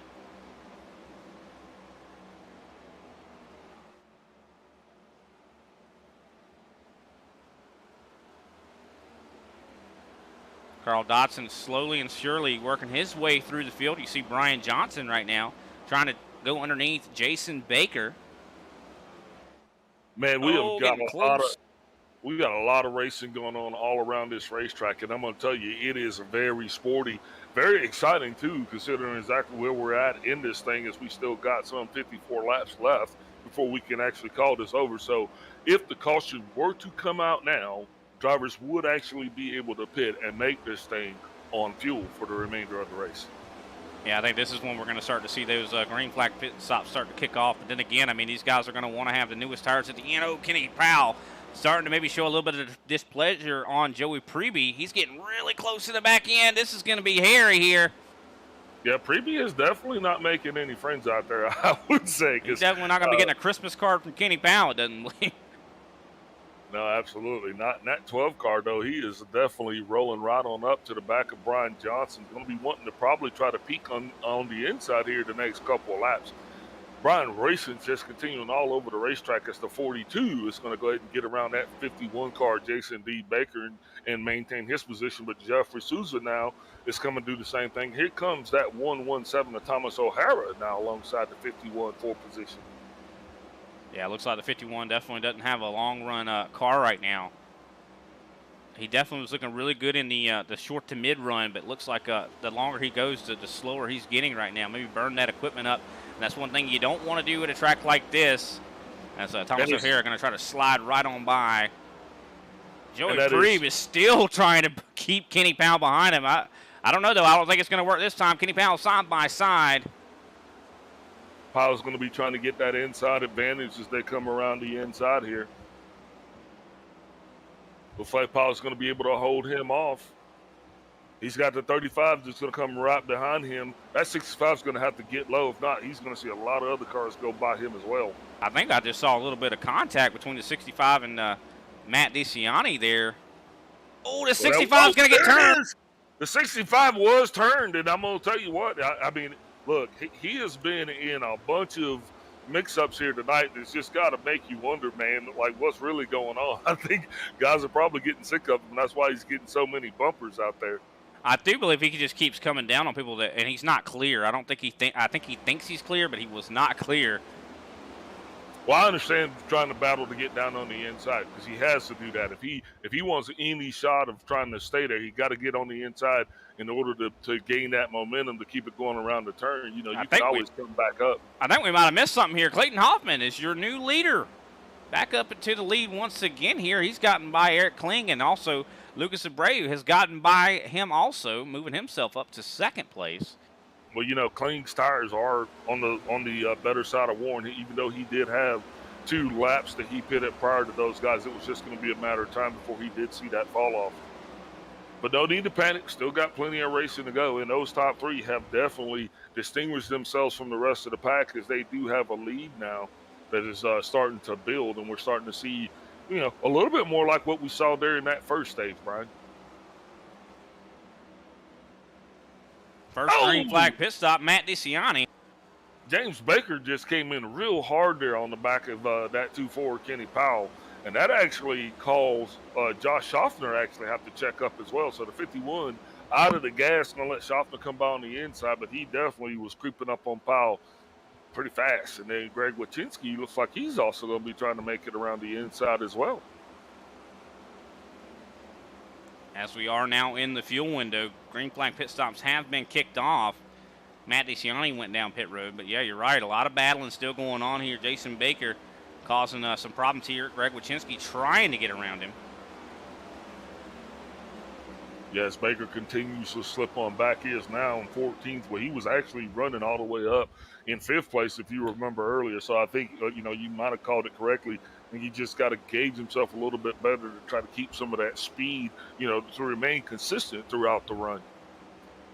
And Lucas Abreu, Eric Kling, they are now 48 laps into their run here. So I would assume anytime they're going to have to pit. Like I said, I'd be stretching it all the way out because the longer you go, the more competitive they're going to be here in the long run. Because if they come down now, they're going to find themselves towards the end of this thing, back in a worse condition because their tires are going to be worn out. So I think right now you just try to talk your driver into staying out on the racetrack, conserve. You really want to be careful on that right front. Don't want to heat it up too much. We hadn't seen anybody blow a tire, though, and I think that is probably going to be somewhere in our future here as they continue to upgrade these tire models. Oh, yeah. I mean, I definitely think it could be a possibility. I mean, a lot of guys in the A Open or NIS, I've seen guys have 35% on their tires left over, and that's not a lot. Of course, not zero, which that would be indicative of a tire blowing out when it gets down to zero. But I am very impressed with that 9 car, Lucas Abreu. He's got 50 laps on his tires right now, and he is staying right there with Clayton Hoffman. I wouldn't be surprised to see him maybe even come out here and edge out a win on Clayton because he is showing a lot of pace, and he has 8 lap older tires than Clayton Hoffman does.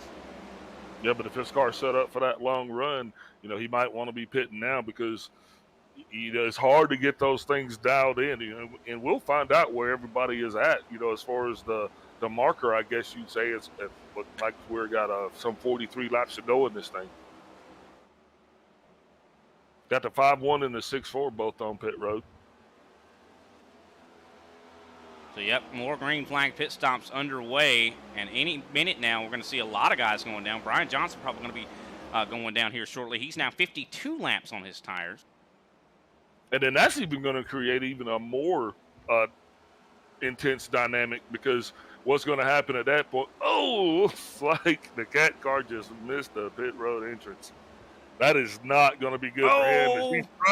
He's better get it under control or he will bring out a caution, but that's going to cost him dearly as he is going to find himself falling back considerably on that missed pit.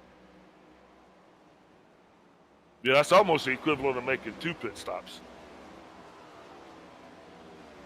He's lost a lot of time because of that. Pit road comes up on you real quick here, and you got to get in and you got to get stopped. I've actually even seen some guys electing to take the access road just for better control. Jeffrey Souza way off the pace. Now, what I was saying about that other dynamic is as these guys get back, you're going to have guys on fresh tires, guys on older tires, guys on colder tires, and that's when it gets racy, and that's when that dreaded late race caution is going to come out. As green flag pit stops are underway. Mark Pageant finally managing to get down pit road. We're seeing Lucas Abreu right now coming off. But our leader, Clayton Hoffman, still out on the racetrack, 47 laps on his tires. Yeah, Clayton's going to definitely try to stay out probably till about 50 laps, and then I think he's going to probably come in and start his run all over. 40 laps to go. Chris Johnson right now, he is at the end of his fuel run, 54 laps on that equipment there. He's got to come down anytime now. Mark Sanchez down pit road along with the 92 as well. See Kenny Powell working on trying to get around Greg Wyszynski. They have yet to pit also. So Clayton Hoffman is down pit road as we speak.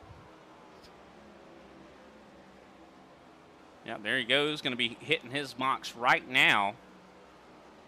It looks like he slides right into that box. Mark Sanchez coming off of pit road.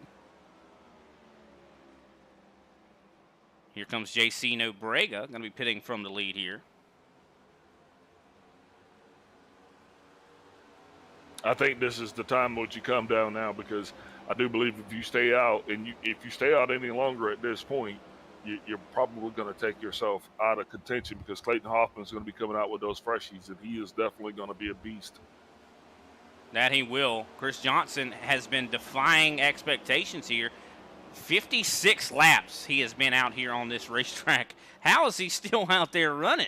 He's got to come down soon. I mean, I think he's got some cheats or something going on. He don't have to take fuel. Easy, cowboy. Now, he's going to be coming down. Like I said, you wanted to know how long of a run you could do, but I think at this point now, unless there's a caution, though, he is not going to be happy about that. As Clayton Hoffman is the man on the move. He is driving through this field once again as a man possessed. Soon he'll be getting his lap back.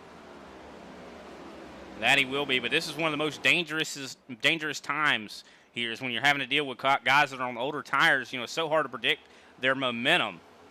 Well, especially if guys get pushed up to that outside and then they're trying to come down pit road, you know, they got the little hand out the window waving, let me in. But, you know, you're not really talking and communicating with people, letting them know what your pit strategy is. That's something else that you got to keep in mind.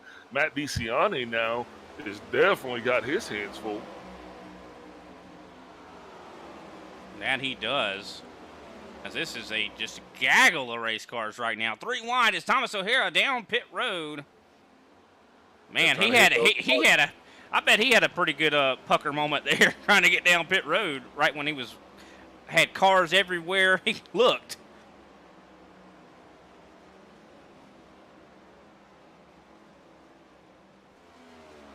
Chris Johnson now 59 laps into his run. And I do believe now is going to be the time. He might even be out of gas. He's slow on the bottom right now. He is going to be coming down pit road right now. Oh, man, that was scary. You know, those guys had to probably be definitely pretty terrified. It's a very difficult pit road to get down onto, especially when you're on old tires. Absolutely. It comes up so fast, you know, and you only got really one shot to make it. You know, that's why I said a lot of drivers I've seen electing to even use that access road to get on the pit road so they don't have so much of a run. But looks like that 12 car now coming alongside. Oh, man, he's coming alongside Brian Johnson. They are actually almost 4 wide there going into the turn as that 22 is way off pace. And these guys are trying to make way around him. Eric Clean trying to figure out how to maneuver as they're 3 wide again. The 51 to 42 and the 51, the 21 to 42 and the 51. Yeah, this is definitely a very scary situation right now as these guys go 3 wide. Carl Dodson having some handling issues. The 22 actually going to take the lead here. Of course, he has yet to pit. Everyone right now, I do believe everyone in the top 7 cannot make it as the 22 actually comes down pit road. Yeah, that's going to allow Josh Hoffman to go ahead and get the run on him as well as take the share of the lead. He's got Kenny Powell up to 2nd place now. These guys will be pitting here momentarily as they, like you said, they are not on cycle. But here comes that 3-5. Yep, Renato Tamberlini trying to get his lap back. And I think everybody 14th on up have gotten their lap back here. Tamburini would have been the last one on that move, but here comes Jeffrey Souza. He's trying to get his lap back, and he is on the move. That he is, and Souza was looking really strong at the beginning of this race, but definitely has had a little bit some trials and tribulations, but it looks like he's trying to work his way back into contention here. And he's going to unlap himself there. That's Josh Schaffner, your leader right now, but still has to pit. Kenny Powell probably going to be the next one to pit. He is on 56 lap old tires. Andrew Layton taking a trip down pit road in that green Chevy.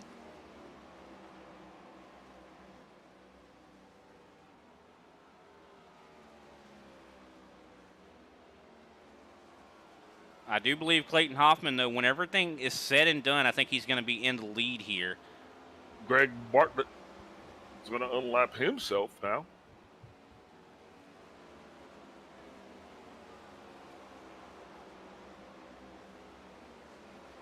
Oh, Kenny Powell having problems getting onto pit road, loses it. Hopefully he didn't tag the wall there. Very easy to do on this racetrack. I mean, the difference between that concrete and that apron is tremendous. Randy Drumhiller, he was actually up in the top 5. I think he might be going down pit road here pretty soon, but he's slipping on back a little bit. Robert Pattengale, he's up in the top 5 right now. Of course, he has yet to pit either. He has 45 laps on his equipment. Yeah, Pattengale said he was just going to sit back there and take it easy as he continues on his run. That's got to be really good, though, for his team. They got to be feeling pretty good.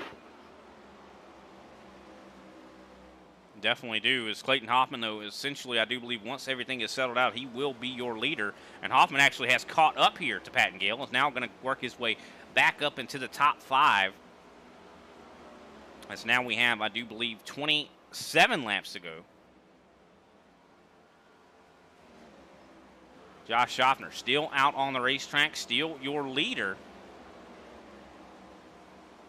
as he has still yet to pit. Definitely, I think he's praying for a caution right now. He needs something to come out there and save him. Well, with these guys trying to race their way back up to the front, this will probably be about as good a chance to see a caution as any. You know, and sometimes you do just got to run it out, as that 43 of Paul Olsen looks like he is going to be dropping down. Lucas Abreu able to get around Robert Pattengale, taking his way up to the 6th position. Yep, that 12 is going to go ahead and pass Wayne Grassi.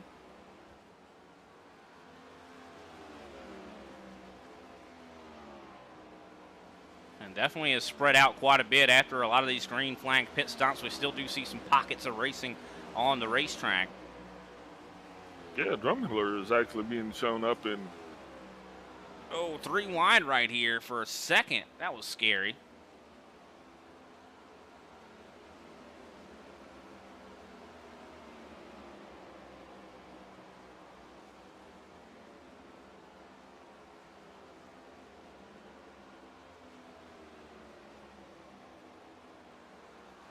Now you can just see how much the fall off is here at this racetrack. You know, you're looking at, you know, Al Kozlowski 31.8 last time by, you know, versus what these guys' fastest laps. But one thing about it, you know, this track has cooled down. Earlier we were talking about how not a lot of people are hitting sub 30-second laps. Well, a lot more have since, you know, this race started. Yeah, you're absolutely correct about that one. Definitely a mismatch out here when it comes to guys being a lap down, you know, guys on different tires. I mean, wow, this is just, it's hard to keep track of all these guys, I'll tell you that. But we are closing in on the final part of this race here. Going to be 20 to go in just a handful of laps.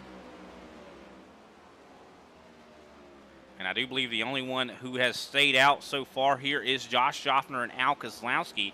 Clayton Hoffman has worked his way back up to 3rd place. Of course, right now he's separated from Lucas Abreu by 2.4 seconds. So when everything's said and done, I think Clayton Hoffman definitely going to have a tremendous lead here.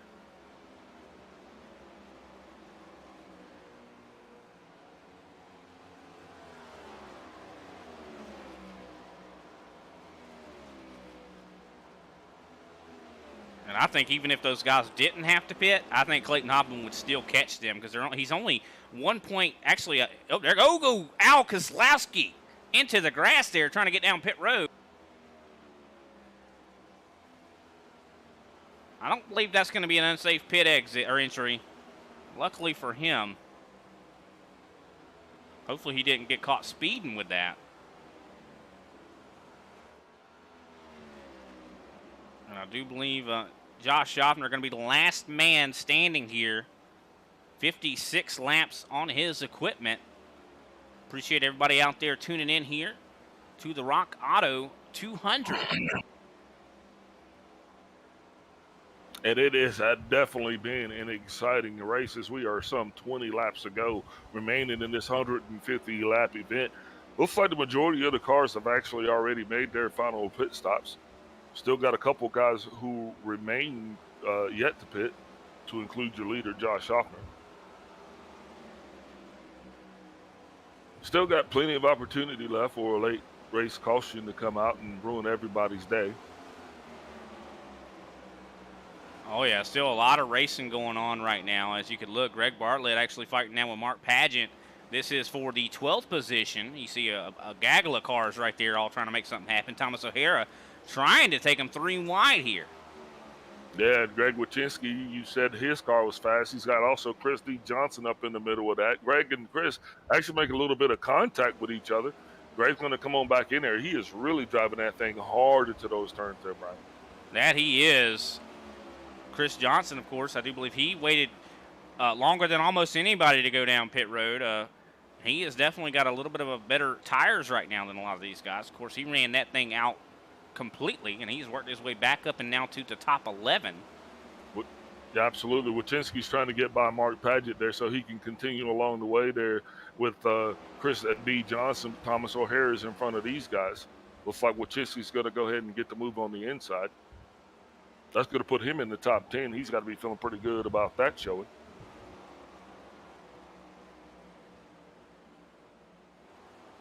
Definitely some great battling going on out here. These guys definitely rising to the occasion, the challenge that this track presents. We have had a string of very difficult tracks here as of late.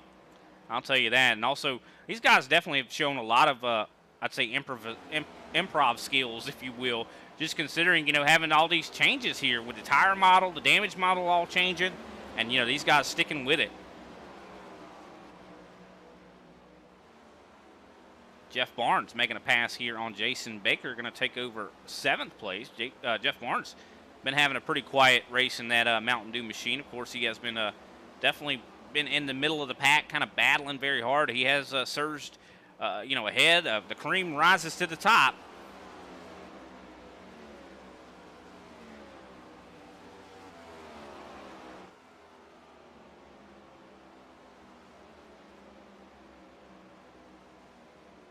Clayton Hoffman now out to 4 seconds of a lead, and we're soon to have 15 laps to go. Lucas Abreu right now in 2nd place. Of course, JC Nobrega in 3rd. Renato Tamburini, first race in this series, is right now holding strong in 4th place.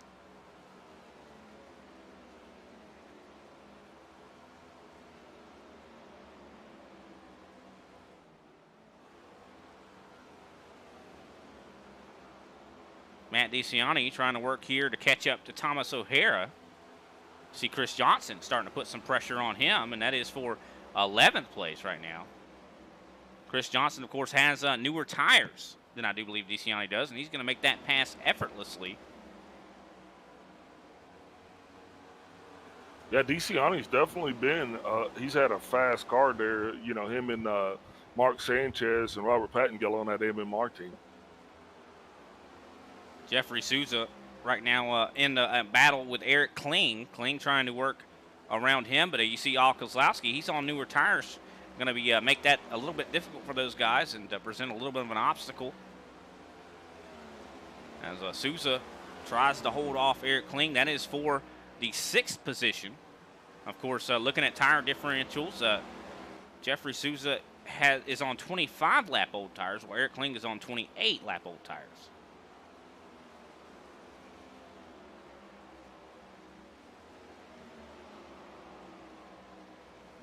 JC Nobrega has caught up to the back of Lucas Abreu. Going to try to take over that 2nd position. Of course, they are. Lucas has 29 lap on his tires. JC has 26, so a little bit of a difference there.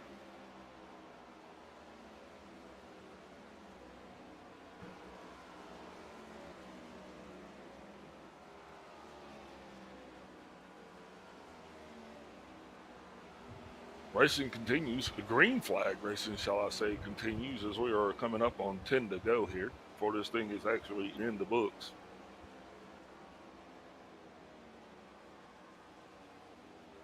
Definitely been some exciting racing, but you could always see late race caution still come out. Still plenty of opportunity for that to be the case. I'm sure Clayton Hoffman praying that that is not the case.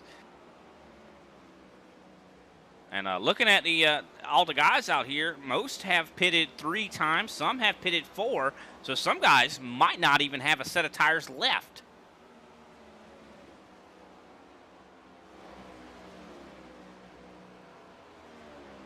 So we're definitely entering that range to where if a caution comes out now and someone does have a set of tires left and they take them, they could find themselves driving through the field just like what we saw last week.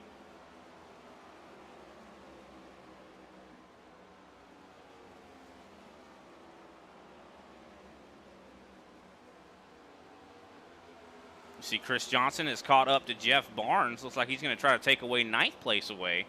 And also Thomas O'Hara right there in front of those guys. So kind of a 3-car battle going on here for 8th, 9th, and 10th. Well, I should say 4-car battle, considering 11th place. Danilo Coelho is right there. And now we are within 10 laps to go, soon to be 8 laps to go here in this race. Clayton Hoffman out to over 5 seconds, almost 6 seconds of a lead on the rest of this field. What a great performance we've seen from Clayton Hoffman. And what else do you expect? I mean, it's Clayton Hoffman. He is right now our points leader in the Super Cup Series. Absolutely, and he has definitely just got a couple more turns around this track here before we could actually call this one good.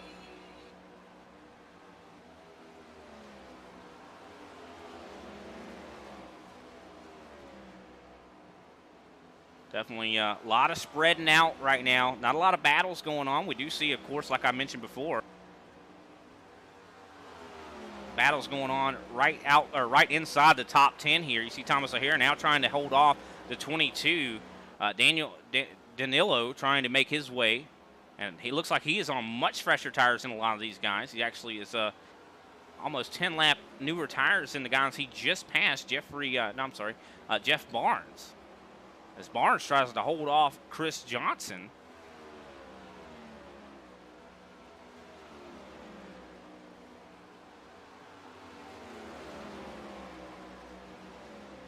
And it looks like Danilo has worked his way up to 8th place. And here comes Johnson, going to slide right up in front of Jeff Barnes and take over the 10th place position.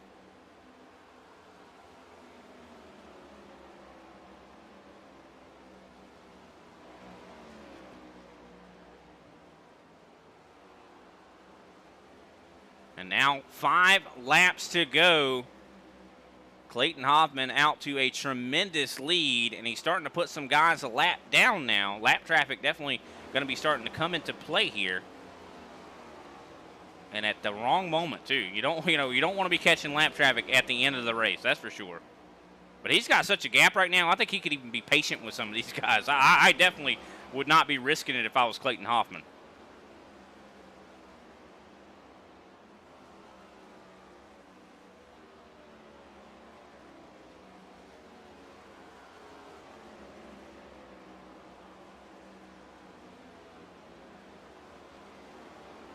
Now 4 laps to go. Yeah, he did show that he demonstrated that he definitely had the car to beat, especially through that first stage. Eric Klein was actually able to short pit him, and then that allowed him to take the lead for a little bit. But Clayton Hoffman, wow, what a dominant performance that he has actually put on here tonight. Yeah, he definitely has had a dominant performance, and Kling, has not, didn't really benefit from that, too well here. But he is right now, I do believe, sitting in 7th place.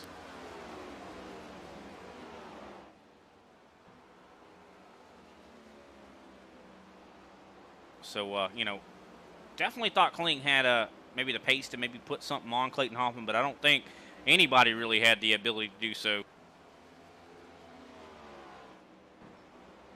I will say, though, JC Nobrega has made the pass on Lucas Abreu, now has worked his way up to 2nd place. Renato Tamburini trying to catch up here, but not too much left to go. White flag going to be coming out here this next time by.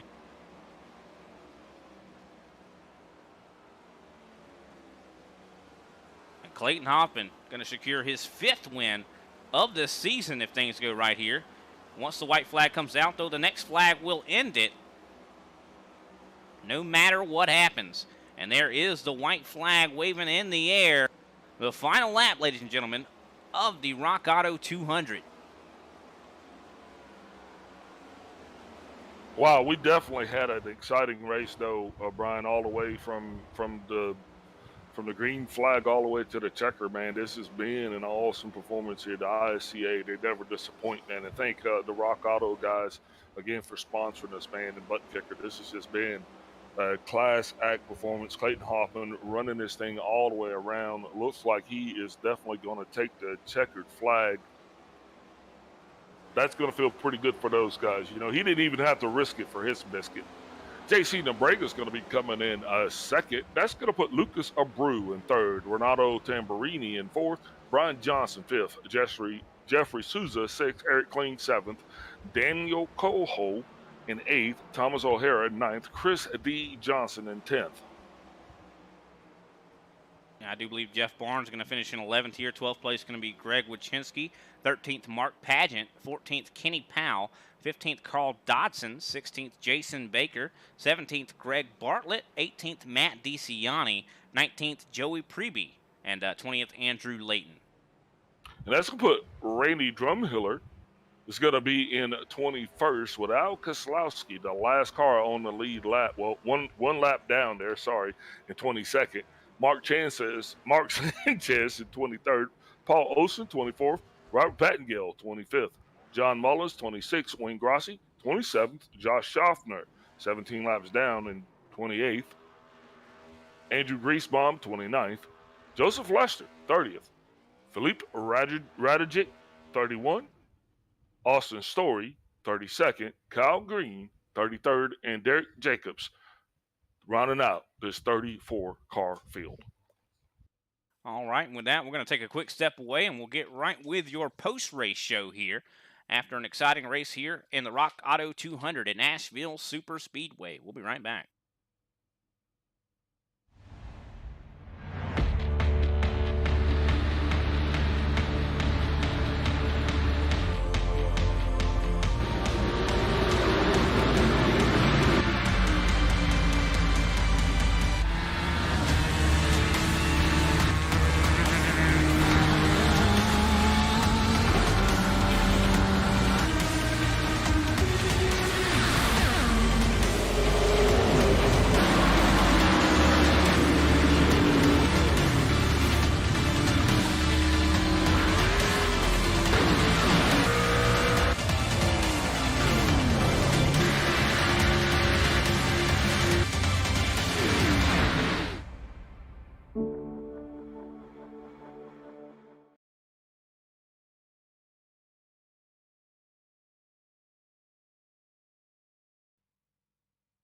Alrighty, welcome back, ladies and gentlemen. What a great race here. Unfortunately, I don't believe we have contact with our second or third place finishers. Definitely. What? I'm sorry, Big Al. What'd you say? I was just talking out of turn. Sorry. That's all right. Definitely congratulations to JC Nobrega, though, finishing in second place. Lucas Abreu able to finish in third. Of course, we do have our first place finisher here right now, Clayton Hoffman, stage 1 and 2 winner, man. I mean, we were a little bit worried. I know I was worried. I know you might not have been worried about getting through traffic and being in that dirty air. But it seems like, you were able to overcome that, and it wasn't really that big of a concern. I mean, how are you feeling? It looks like you guys had a really good car, no matter what, into dirty or clean air. Yeah, car's great. I think the main advantage I really had is I was just able to get to the gas a lot faster than these other guys. I had a lot more center turn, and it didn't hurt my drive off, so I was just able to gain about, it seemed like almost a tenth a lap just in the center of the corner. So, yeah, they just set up the straightaways, and I was just able to roll. Yeah, as far as the dirty air went, I never really got that far back. I think the farthest back was like just outside the top 10, so it really never hurt me too bad, honestly, during the race. It definitely seemed like you were able to navigate pit road. I mean, tell us a little bit about that. I mean, I know I've done a couple A opens this week, and getting down pit road, it's been quite a challenge, especially on old tires. Was that ever a concern? Did you put some time in to practice that? I did a couple practice runs. I mean, the main thing is when you come off the banking, the car really likes to snap. I know there's one track where our setup, we would snap to the right for some reason, but most tracks it likes to just snap to the left. So when you pull it off the banking, especially high speeds, late entry, you just want to make sure you get that wheel straight as you make that banking transition, and usually you're good. No, it definitely seemed like you had no problems there. How worried were you, though, for a late race caution to come out? I know I've seen, a lot of times that's been happening here at Nashville Super Speedway, and even last week. I mean, I don't, last week when we were at Chicagoland, a late race caution really changed the whole dynamic of the race. I think you had a set of tires left, though, if that did come down to being that case. Yeah, for whatever reason, I think because Nashville's a concrete track, they gave us a lot of extra sets of tires this week in the A Opens, NIS, and Kenny kept the trend on, giving us the same amount of tires as NIS. So it wasn't like at Chicago where we were a little bit lower on the extra tire sets. So yeah, I think I had at least one extra set, so I wasn't worried.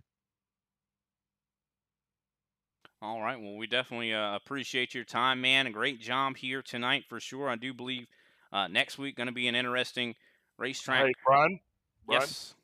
Looks like we got Lucas Abreu and also JC Nobrega are going to be joining us. All righty. Definitely great there for sure. But how are you feeling? I know next week I do believe, if I'm not mistaken, a road course on the schedule. Isn't that correct? I do believe we're going to Road America. I'm not really sure what the next week is, to be honest. Yeah, it is Road America next week. Yeah, Road It's America. Road America next week. So, yeah, I always like road courses, so it's gonna be fun. Last year, Road America, I had a pretty eventful race, but I was able to pull out the win and drive up through the field. So hopefully this one will be maybe a little less challenging, but it'll be fun nonetheless. Well, we'll definitely look forward to seeing what your performance is going to look like there, and got to be feeling pretty good. I know you know, get your 5th win here on the Super Cup season, more than anybody else. Maybe trying to get even more wins. I mean, looking like you might have a ton of wins by the end of this season, man. You're looking really good. Does that do anything for your confidence level? Uh, I think confidence is more on a week by week basis, especially when you get these road courses that are all different. You really just got to build your confidence up over the week. Build it with working on the setup, practicing laps. It's kind of more of a week by week thing. All righty. Well, congratulations on your win, man. And who can we shout out after that dominant victory you showed here tonight? Just shout out to Green Mountain Grills, Champion, Allegiant, Blackstone Management, Reaper Speed Labs, and all the guys at Legacy Esports. Had a great car. Was able to put it where I believe it belonged in Victory Lane tonight. All righty. Well, that is Clayton Hoffman. Excellent work for you tonight, man. We look forward to seeing you next week. And I do believe, like Big Al alluded to, I do believe we have our second and third place finisher here in the booth. Big Al, if you want to try to talk to Mr. Lucas Abreu. Yeah, Mr. Abreu, how are you doing tonight, sir? Lucas, you got me? Yeah. Excuse me, guys. Lucas and JC don't speak English very well. I'm trying. First of all, my English is not so good too, but I'm here to translate to Dan.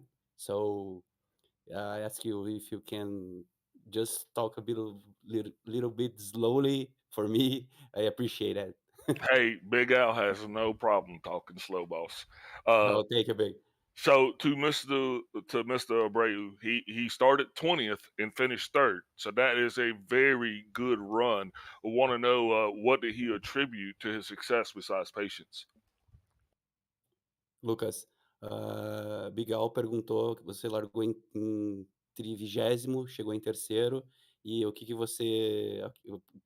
você a que deve ser isso, né? Como é que foi sua corrida?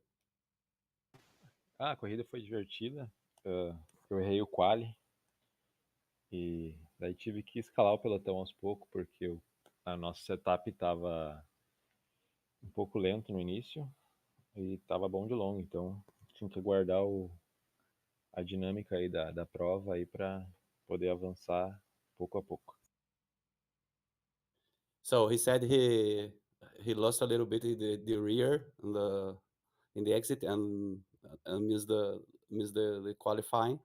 And our setup is very good for long runs, and just wait the stages and patience to take a long runs and can escalate the grid and is that the setup was very good for long runs, but for short runs was very dangerous. So take care in the beginning and full power in the end of the tank. So you guys had set the car up for the long run. So how much practice that you guys put in to actually getting that car dialed in, and how long did it decide you to set it up? How long did it take you to decide that you wanted to have it fast and loose for the long run? Yeah, we didn't have the officials and races and leagues last week, so we have more time to practice this 2 weeks. So we decide uh, the first race in Chicago. We saw that the league is very clean. Guys race very clean. We have a lot of green flags.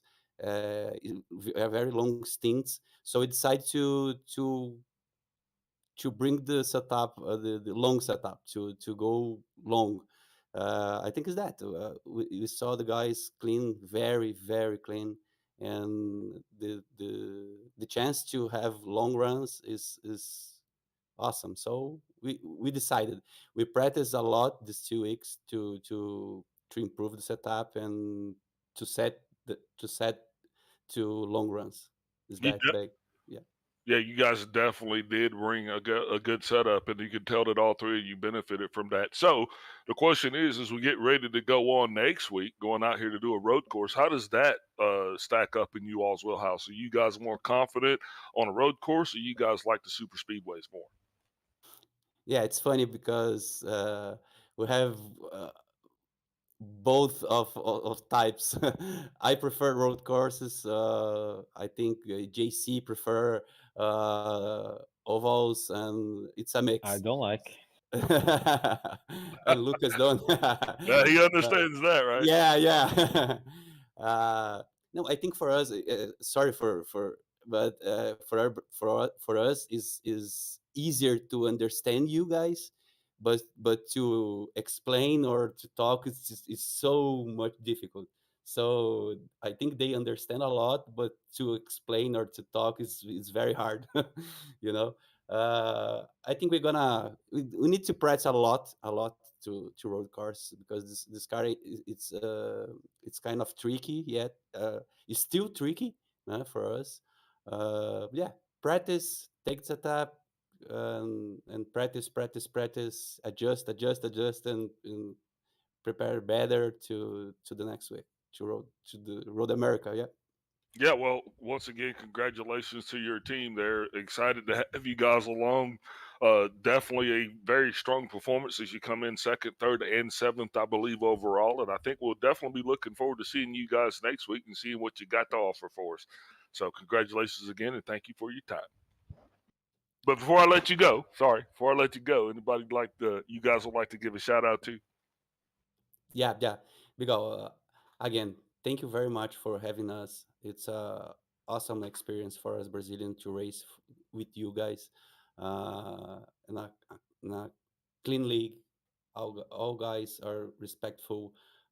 We are trying to learn with you, and again, thank you very much. And we like to. I'm like we like to talk about our sponsorships, our Yeah, it's yeah, can I do it? yeah, please talk about your sponsor. Talk about anything you want to, bud. Okay. So we need to thank.